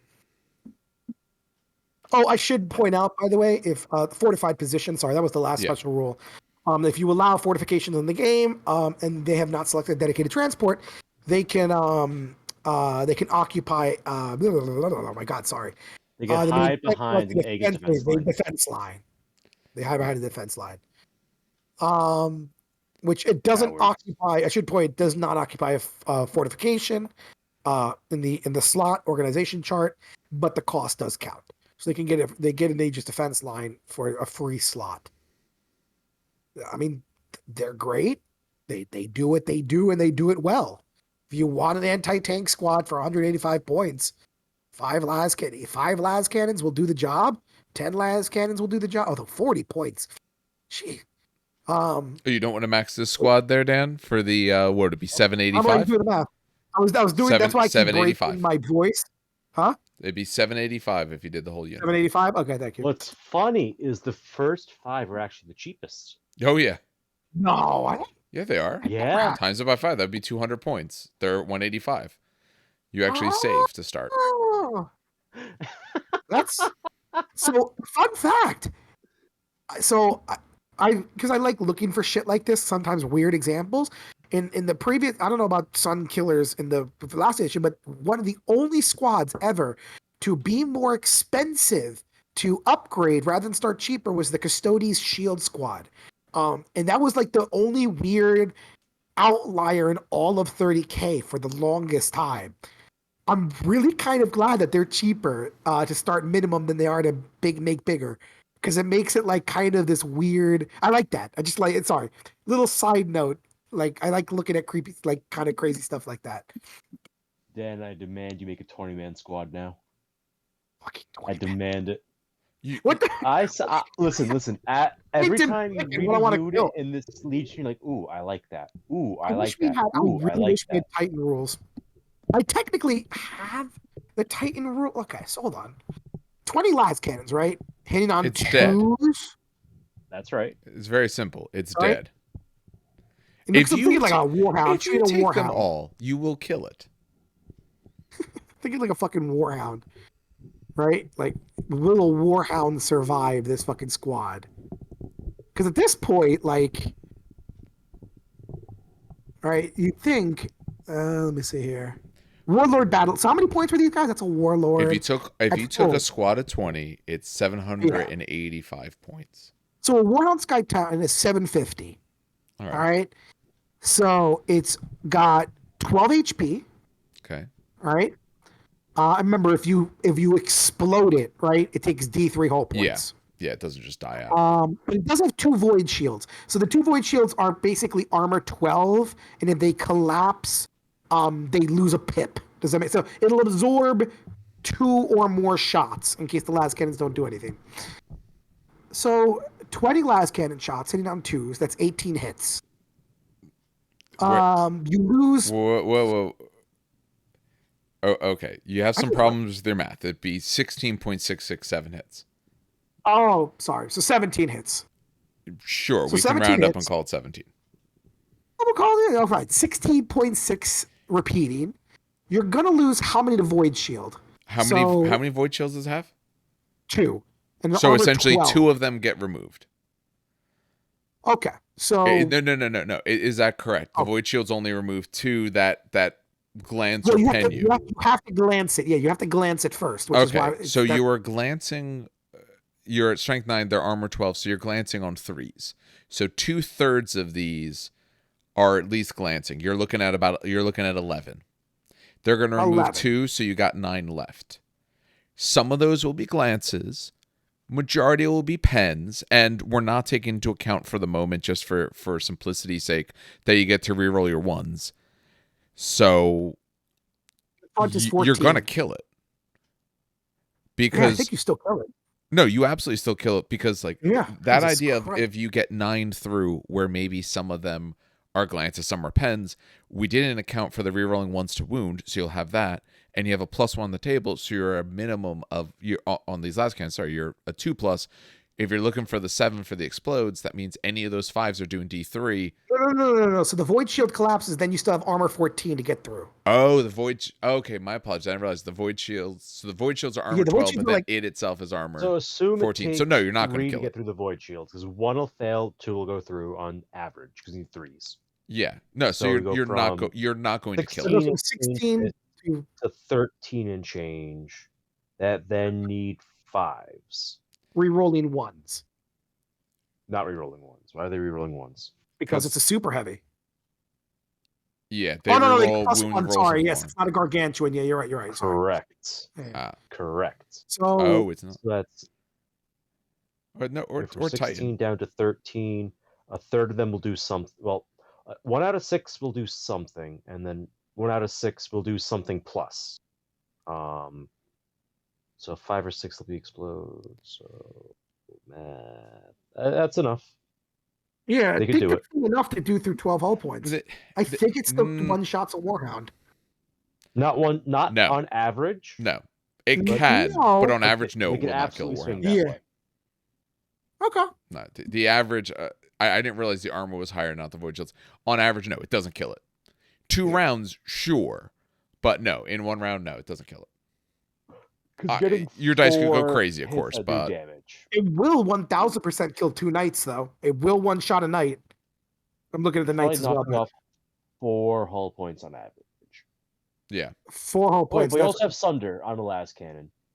Oh, That's knocking off like 6 hull points on average. yeah. Oh, yeah, so they reroll. Oh, yeah, so 6 hull points, but that's with the D3 in case it explodes, or no?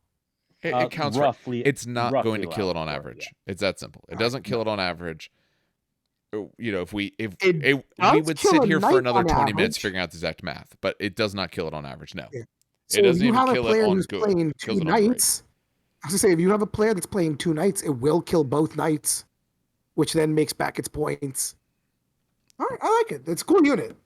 I love the math hammer. It is a cool unit. I'll give props where props are due. All right. Special characters time? Yep, we're on to Eidolon. He's the first special character. Where am I? I can't find what I'm Hey, looking Jacob, for. I wanted Saul. I like That's Saul. all right. I'll do it. There we go. Okay, there we are. This is big boys 215. Weapon skill 6, ballistic skill 5, 3 wounds, initiative 5, 2 up save, otherwise normal stat lines. Leadership 10, which is nice. He has an Archaeotech pistol. Let's see, that's a bit of war gear we'll talk about in a second. He has Sonic Shriekers. He has a jump pack. Death Scream is a special thing we'll look at. His Artificer armor, there's his 2 up, 4 up invul save because he got an Iron Halo. He's got his grenades. He's a Master of the Legion.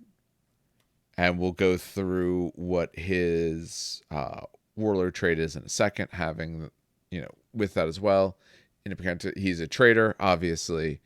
And his Warlord is Prideful Onslaught. So Prideful Onslaught, chosen as the Warlord. This is the one he has to take. If Lord Commander Eidolon is the army's Warlord, then at the beginning of the battle, once all opponent players' models have been deployed, before the first turn has begun, the Lord Commander Eidolon's controlling player must select one enemy HQ or Primarch choice as Lord Commander Eidolon's rival. This Eidolon and any unit he has joined get a bonus. What? Oh, just keep saying Eidolon. Don't keep saying. Oh yeah. I mean, he's a fancy man. He would want his title, but that's fine. They get a bonus of +1 to hit rolls made against the rival unit, and if the rival unit is part of an enemy shooting attack or combat results in a friendly unit being entirely removed, as casualties are falling back, then Eidolon and any unit he has joined also gain a bonus of +1 to all wound rolls made against the rival unit for the remainder of the battle after the shooting attack or combat has been fully resolved. So if your rival unit kills one of your units, then you wound better against them. In addition, Eidolon and any unit he has joined may only declare reactions against the rival unit, but the first such reaction each turn is free and does not reduce the player's reaction allotment for the phase. That's a whole lot of things. So you have to pick a unit that has the HQ or the Primarch, so essentially someone big enough. He gets +1 to hit rolls against them. If they kill one of your units, you get +1 to wound, but your reactions have to be at them. But it's also free. It's free, but that means, I could, depending on the unit. Now, he has a jump pack, so it might be harder to stay away, but that means I will, if I'm shooting, I'm going to shoot his unit with everyone but the rival unit, because then he won't react at all. You know, I should point out that people used to put him with the Palatine Blade Squad, but now that they can't take jump packs, yes. If they that's the could, that would be a whole good thing, because they're all 2-up saves. Those guys have a exactly. good You 2 can wounds. They deep have more strike wounds. them. Yeah. You can assault deep strike them, so you can assault out of deep strike. Like there were many things people could have done with them, but they don't have fucking jump packs. So all right. We'll go through his items he has on him as well, his rest of his war gear, and then talk about entirety. He has, what is it, Glory Eterna? Eterna? Yep. Yeah, I'm going with Eterna. Strength times 2, Strength 4, so it's Strength 8, essentially AP2. It's melee, Brutal 2, Thunderous Charge, Mastercrafted, so it's unwieldy, but Thunderous Charges, if he's made a charge, he ignores the unwieldy. So in turns he charges, he's Strength 8, AP2 at Initiative 5, with Brutal 2 and Mastercrafted, so he's rerolling well, he 1. charged, so technically Initiative 6. True, yes. In their case, yes. He would work as if he was Initiative 6. Death Scream. It's a weapon. It's a template, Strength 2. It's Assault 1, Rending 6 up, and Pinning. Sure. That's the thing. Remember, Rending, I should put out, Dave, Rending always wounds on a 6-up. Yes. Breaching does not. Rending will always wound. So it doesn't matter what toughness you are, it will still wound. Yes. It still better, gives you a shot. Yeah, And he screens that Dreadnought real good. yes. Yeah, he gives that one wound real good. And the thing is, the Dreadnought, of course, wouldn't care about pinning at all. Yeah, I know Rending does that, but Rending or Breaching on this sort of weapon probably doesn't make too much of a difference, because the things you're going to try and pin, you'd probably need 6s on anyway. But that part's not bad. Overall, he seems pretty good. 215 is not bad. I just don't know what you put him with. That's my problem. Because you don't want to put him with a bunch of just like Assault Marines. Yeah, you don't want them with Assault Marines, because I don't think they're going to do enough. Yeah, they got +1 to hit against this one particular unit, and they're probably honestly going to get +1 to wound as well, depending on how long it takes you to get there. Let's say they get both bonuses. Cool. The unit that has the HQ from the other side, or the Primarch in it, is probably going to have a bunch of Terminators. It's going to be a very heavy unit. I'd say maybe just fucking ignore the jump pack and sticking with the Terminator unit. I mean, it sucks that he can't use his jump pack, but honestly, stick him with the Terminator unit. I think you kind of have to, because otherwise I don't think they're going to do enough. Blades in a fucking, put Palatine Blades in a Storm Eagle. If you're going to take Eidolon, you're going to have to go hard or go home. Or you could put Palatine Blades in a fucking Storm Eagle. How much hit points is a Storm Eagle? Storm Eagle's not much. Storm Eagle is you're thinking the Storm Bird, Dave. No. Storm Eagle is the one with like the how the hell do I explain a Storm Eagle? Jesus. Steve, explain Storm Eagle. 210 points. Oh, so it's actually cheaper than the Charybdis. It's cheaper than the Charybdis. Holds 22. Yeah, but then you have to build it. Yeah, true. You do have to build the fucking thing. God damn it, never again. That is okay. Worst model. That to me is just chasing points there. Like, if you want to run this guy, that's cool. I'd run him in probably Squad of Tartarus, because that way I can still sweep. Because this dude's gonna want to bash people's faces in. And you know what? I mean, if you want to play very fluffy, obviously he should be the one doing the challenge and going through the challenge. But depending on what the rest of the unit is, a Brutal 2 Strength 8 AP2 weapon that when you charged is not unwieldy might be able to wipe the rest of the squad. Exactly. So, like, if you're playing for Fluff, he should be the one challenging. If you're not, the Sergeant unit challenges, and he just kills everyone else. I mean, yeah, I was going to say, honestly, I'd be honest, put him with a 20-man squad of, like, Assault Marines with an Apothecary. Still might just fucking work, to be quite honest. Yeah. But here's the problem, I think, with that. And it's not that it's bad. But to me, again, he only gets to react versus this rival unit. Yeah. So if I'm worried about him and his unit, which is getting, if you're taking, say, 20 of them, you're starting to get up there in certain points. Assuming I have some, variety of weapons, assuming we're playing like a big enough game, then if they're my concern, I'm going to fire some heavier stuff into them, knowing, because let's face it, reaction is one of the big points of this game, knowing that you won't react, knowing that you can't react. So I'll fire, say, some of my plasma weapons. I'll fire that template weapon that, or any, stuff that might be AP3 or things like that, stuff that would make you take saves that you're not going to get because you can't even attempt to shroud. I'm not saying it's bad, but I'm saying, like, if he's your concern for the moment, you can deal with him in a lighter unit. It just kind of sucks you can't take it with I mean, it sucks that Palatines can't take jump backs because yes, that was literally what he would run with. He would fit perfect there. It'd be expensive, but he would fit perfect, and it would be that's thematic. What it was. That's funny. I think he actually has a fucking Palatine Blade squad that he runs with.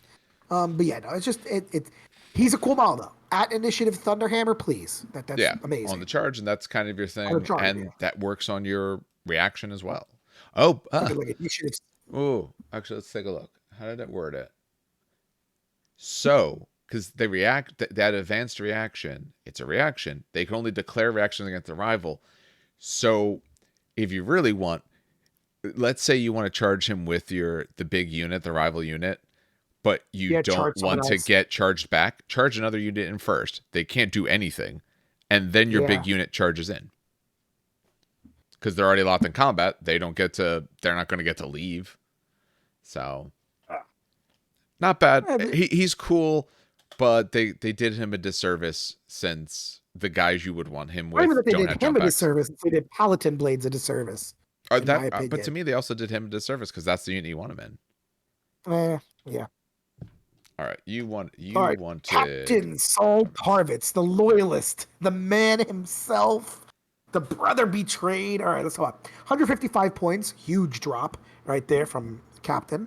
The other guy, basic again, Praetor stat line. Weapon skill 6, but skill 5, 3 wounds, 4 attacks, leadership 10. Yeah, the normal. He's got a bolt pistol, a charnable broadsword, not a normal charnel sword. He's got a broadsword.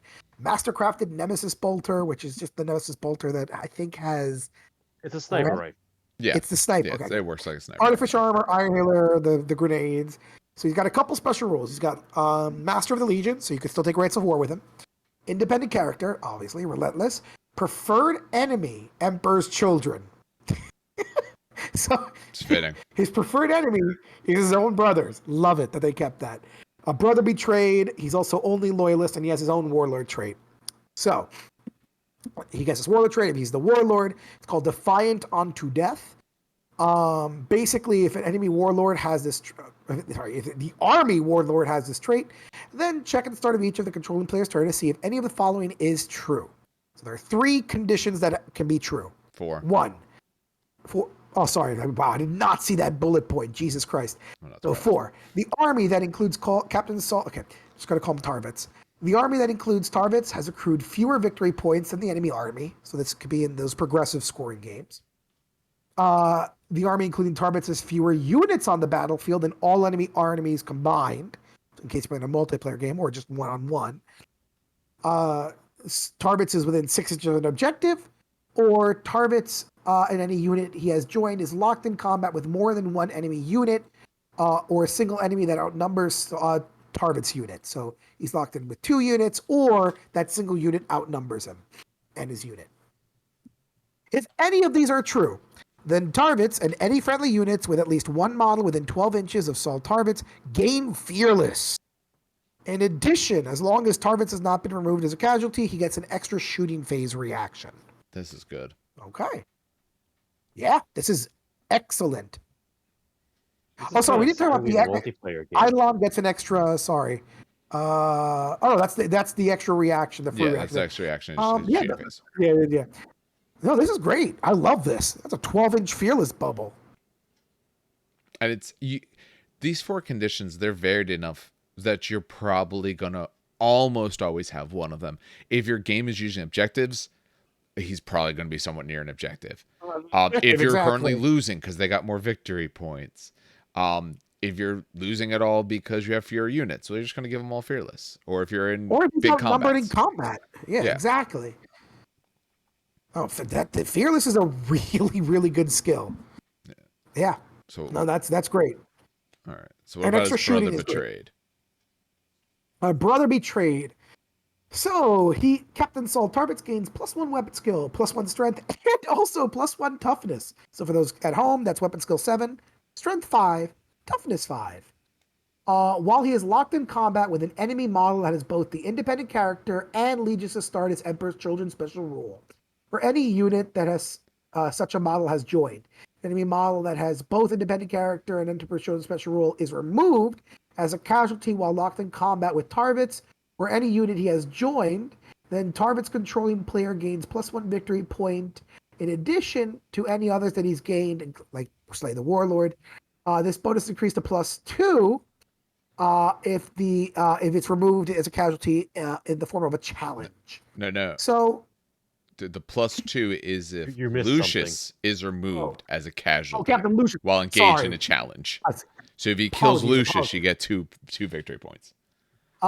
This is, fluffy, great. It doesn't really add. It adds if you're facing a traitor Emperor's Children. Yes. It doesn't really detract from you. So it's not really baked in the points either because he's only 155. No, it's really not. So it's cool.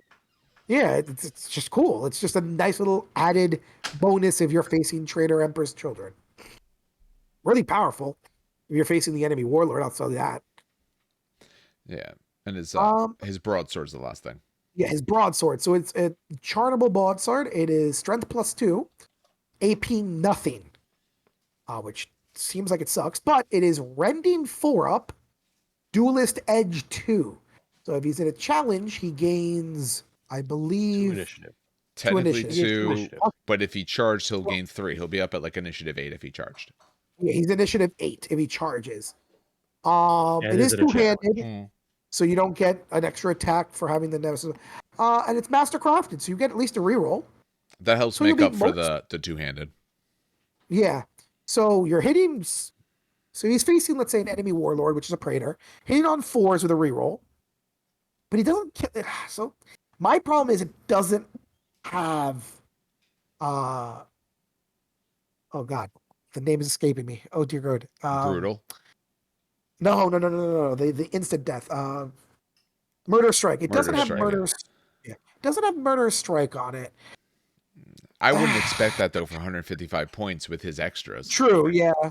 I would have expected to be a little more and just add the murder strike, to be quite honest. The only reason I say that is because he's built to go against other warlords, essentially, right?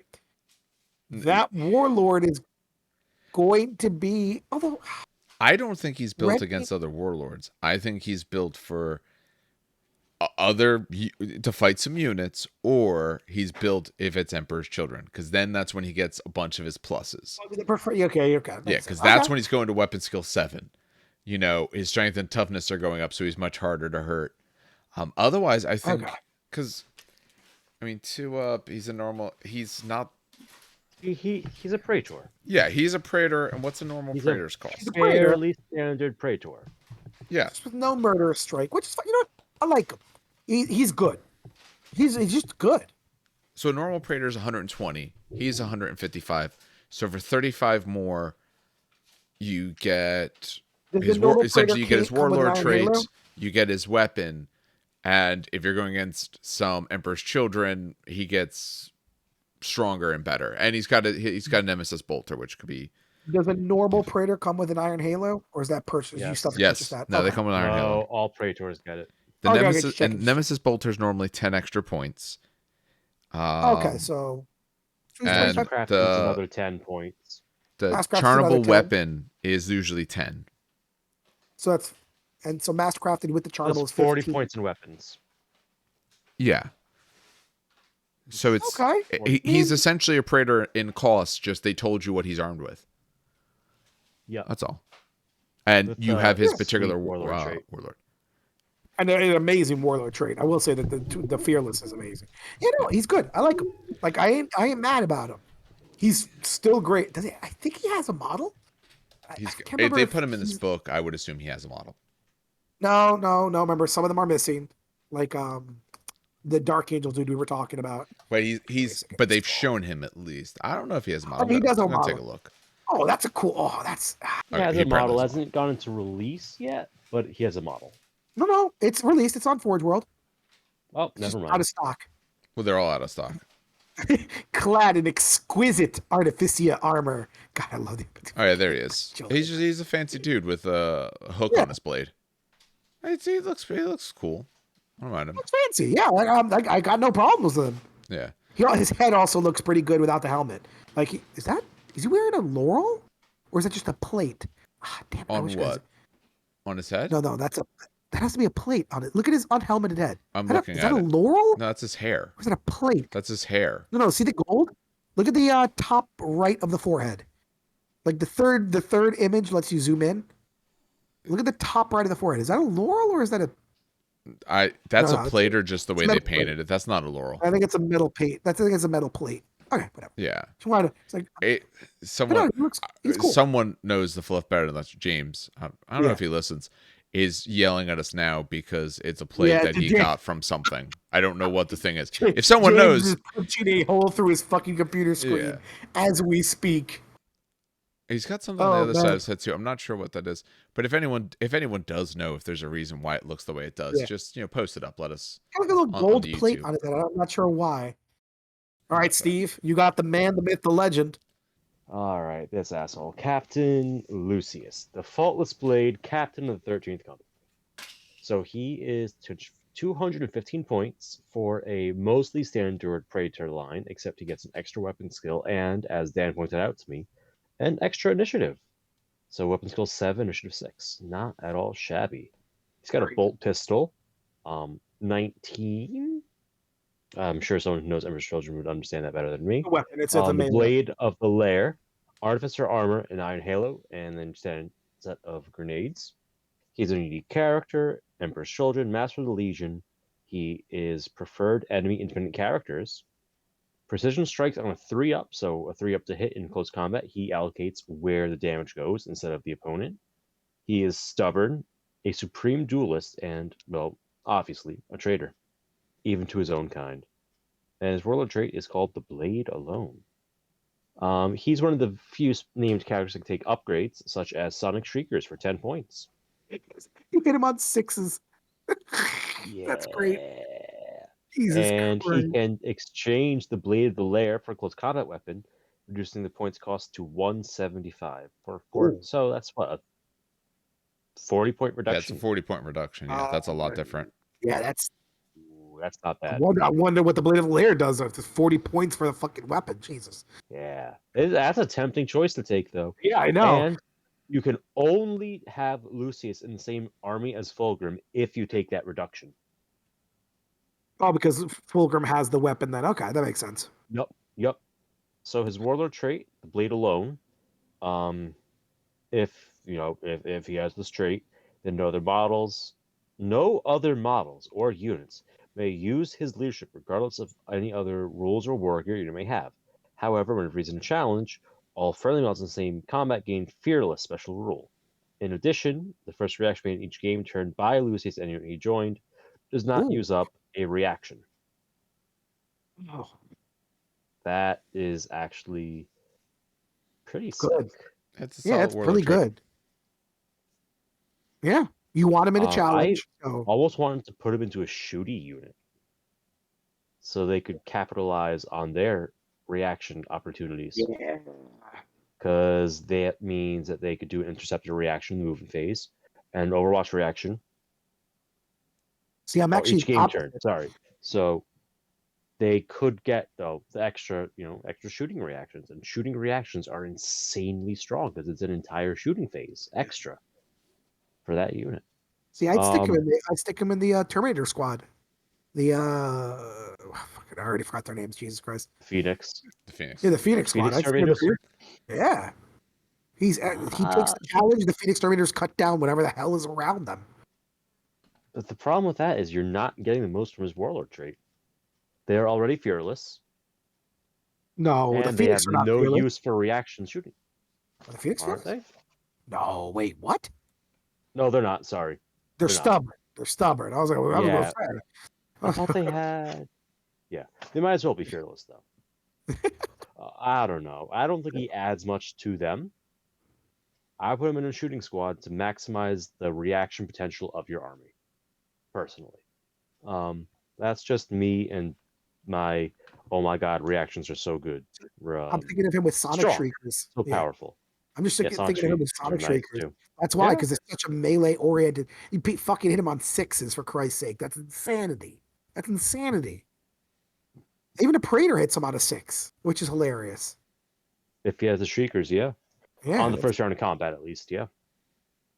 Why the first turn? Sonic Shrieker. Oh, yeah, it's gonna be when you get Yep. charged. Yeah. All right. All right. Supreme Duelist. When fighting the challenge, if his initiative is higher, little spoiler, it will be. He gets +1 attacks. Fucking initiative 7 when he charges, guys. Yeah. It's not including everything else that his weapons might have. Fucking initiative 7. Yup. 19. This is this is a Melee. sword that Yep. he has. Strength user, melee weapon, rending on a 3-up, which is a huge fucking deal. Wow. Yeah. Duelist's Aegis 1, which is a new rule. Murder Strike 6-up, and Mastercrafted. So Duelist's Aegis, a model with this special gains bonus weapon skill as part of the rule whenever it's engaged in a challenge with the enemy model. So he goes up to weapon skill 8 in a challenge. Disgusting. Wait, hold on. What? Now I gotta look at the Primarchs real quick. Give me a second. I'll pull up the Excel sheet. All right. Yeah. Does the Excel So sheet have- he's weapon skill 8 in a challenge. Initiative 6, 7 on the charge. He gets bonus attack if he swings first, which he probably will with initiative 7. He's a Primarch. And he rends on a 3-up, which means any 3-up to wound is AP2 and automatically wounds. It's an automatic wound that makes this so nuts. And necessary, because Yeah, that's at only that point strength- he's only strength 4. 4. But you rend on a 3-up, so it doesn't matter. Yeah. And don't forget, if you downgrade him, you now have 2 melee weapons. So he gets another attack with 19. So he's now up to 5 attacks, Yeah, 6 if he's takes- faster, 7 if he's charging. Wait, no, he has both. Oh, I see what you're saying. Because the blade... Oh, he has a bolt pistol. Never mind. Yeah, it's doesn't bolt matter. pistol, He has so a he'll bolt still have pistol. it. I Yeah. totally missed that. Yeah. He's got a bolt pistol. Yeah. Holy shit. I would probably use 5 this every attacks. time. Fucking This is Christ, huge. man. Okay, so This he's is huge. a duelist and he does his job well. Now I'm wondering what this 40-point weapon is. Yeah. It's a good one. Let's see, Blade of Lair. Yep. Blade of the Lair. Go ahead, Steve. This is the demon sword minus demon, if I remember correctly. Mhm. Yeah. It's a combat weapon, AP2, strength user, melee, duelist's edge 1, so +1 initiative in a challenge. Flesh Bane, so it always wounds on 2s, unless it's a Dreadnought, then you have to re-roll successful wounds because Dreadnought. Specialist weapon, so you need 2 specialists, so no bonus attacks for it, and it's Mastercrafted. 19 is far stronger. No, what? 19 has no AP. This is straight AP2. 19 rends on a 3-up. Yeah, but you're wounded on 4s anyway, so you need the 4s to wound. Oh, This no, just wounds on rending 3s. auto wounds. 3s are auto wound. Oh, 3s are Yeah, you it's are not right. breaching. So Sure. it's either you wound on 2s or on a 3-up you wound and become AP2 anyway. I would rather have the extra attack and need 3-ups than Yeah, you're right. have less attacks. And you get the bonus to weapon skill and challenges. Yeah, no, I would. I I agree. would 19 because he's already fast enough. He doesn't need Duelist's Edge. No. I agree. And Duelist's, and just rending is good against everything. Yeah, the I don't know Aegis what is really makes good that 'cause he extra goes 40 weapons. points. It's not the other weapon's not that great for the amount Yeah, of points. I would it's just already. take him at fucking 185. 185, sorry. You auto take Sonic Shriekers for 10 points. Get the fuck out of here. I Why is that don't not even- know why you would use the Blade of the Lair. Strength user, AP2. Duelist Edge 1. Fleshbane is nice, but Maybe they get the extra initiative. I'm trying. Maybe if it was instant death, like post math.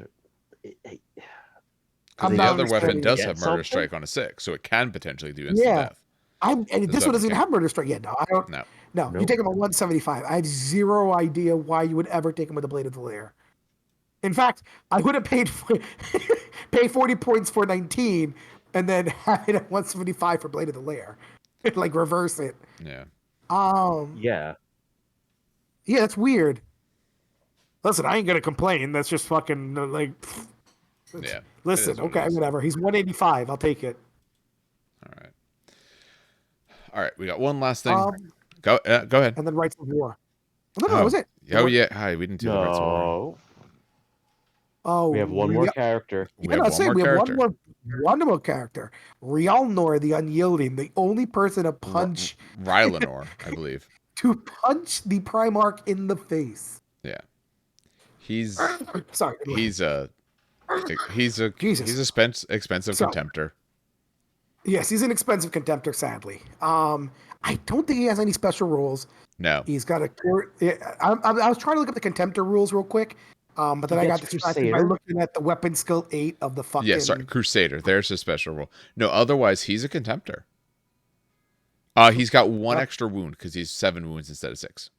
Okay. Any extra attacks? No. No. Initiative's the same. Leadership's the same. So Yeah. So, I mean, he comes with the assault cannon and the build heavy. So I mean, that would add some points to the base contemptor. But it's what does Crusader do? the Not extra wound? 80 No. points.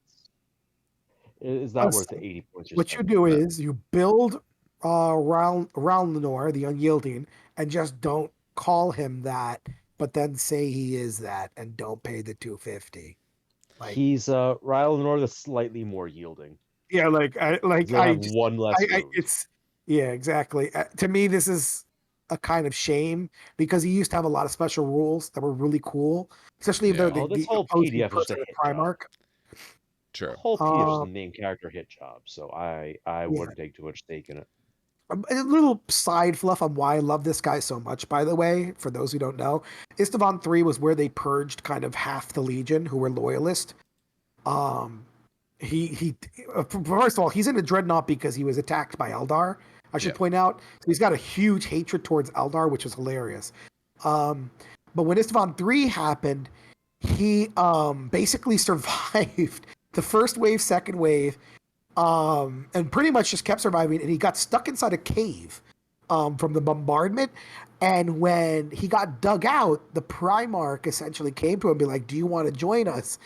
And he punched him in the face with his power fist. Or sorry, not power fist. His Gravis Contemptor power fist. And he basically fought with him. And the cave got so damaged that it basically resealed him in the cave. We have no idea what happened to him, but he's literally the only person to punch Fulgrim in the face and live. Yeah, because what Perturabo did was smash his face into a little, what's it called, wind-up warhound. Yeah, it's just That's right. It's not a punch; it's a smash. yeah. So So literally, face is a great target.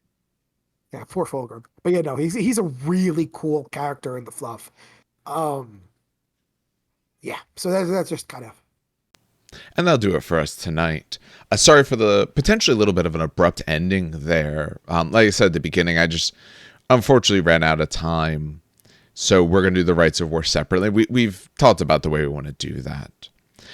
For next week, as far as I know, we're just going to continue on to this series. So we'd be going on to the 4th Legion. We'd be going on to the Iron Warriors.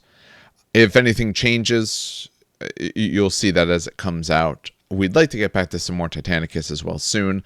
But currently, since we're kind of only recording one night at a time, and how long these are taking us, I'm not sure where that's going to be. Probably maybe about the halfway of the Legions mark. We'll take a break and we'll talk about some other things. Or maybe one of these weeks soon we can do a double episode that week to be able to talk about some other things that we've had interest in. As always, thank you for listening. If you have any questions or want to reach out to us, the best way currently, until I actually put that Facebook and all that together, the hope is this week to do that since I'm actually off. Best way to get a hold of us is through our email. It's trainkickersnj@gmail.com. If you have any suggestions, thoughts, anything like that, please feel free to share. If you like what we're doing, please do share it around, let people know. We greatly enjoy doing this. As you can tell, when we anticipate, maybe it'll be like a quick 30-minute conversation, it goes for 2+ hours. So it's easy to get us all to sit around and talk for a while. On behalf of everyone here at the show, then, have some good hobbying and some great gaming.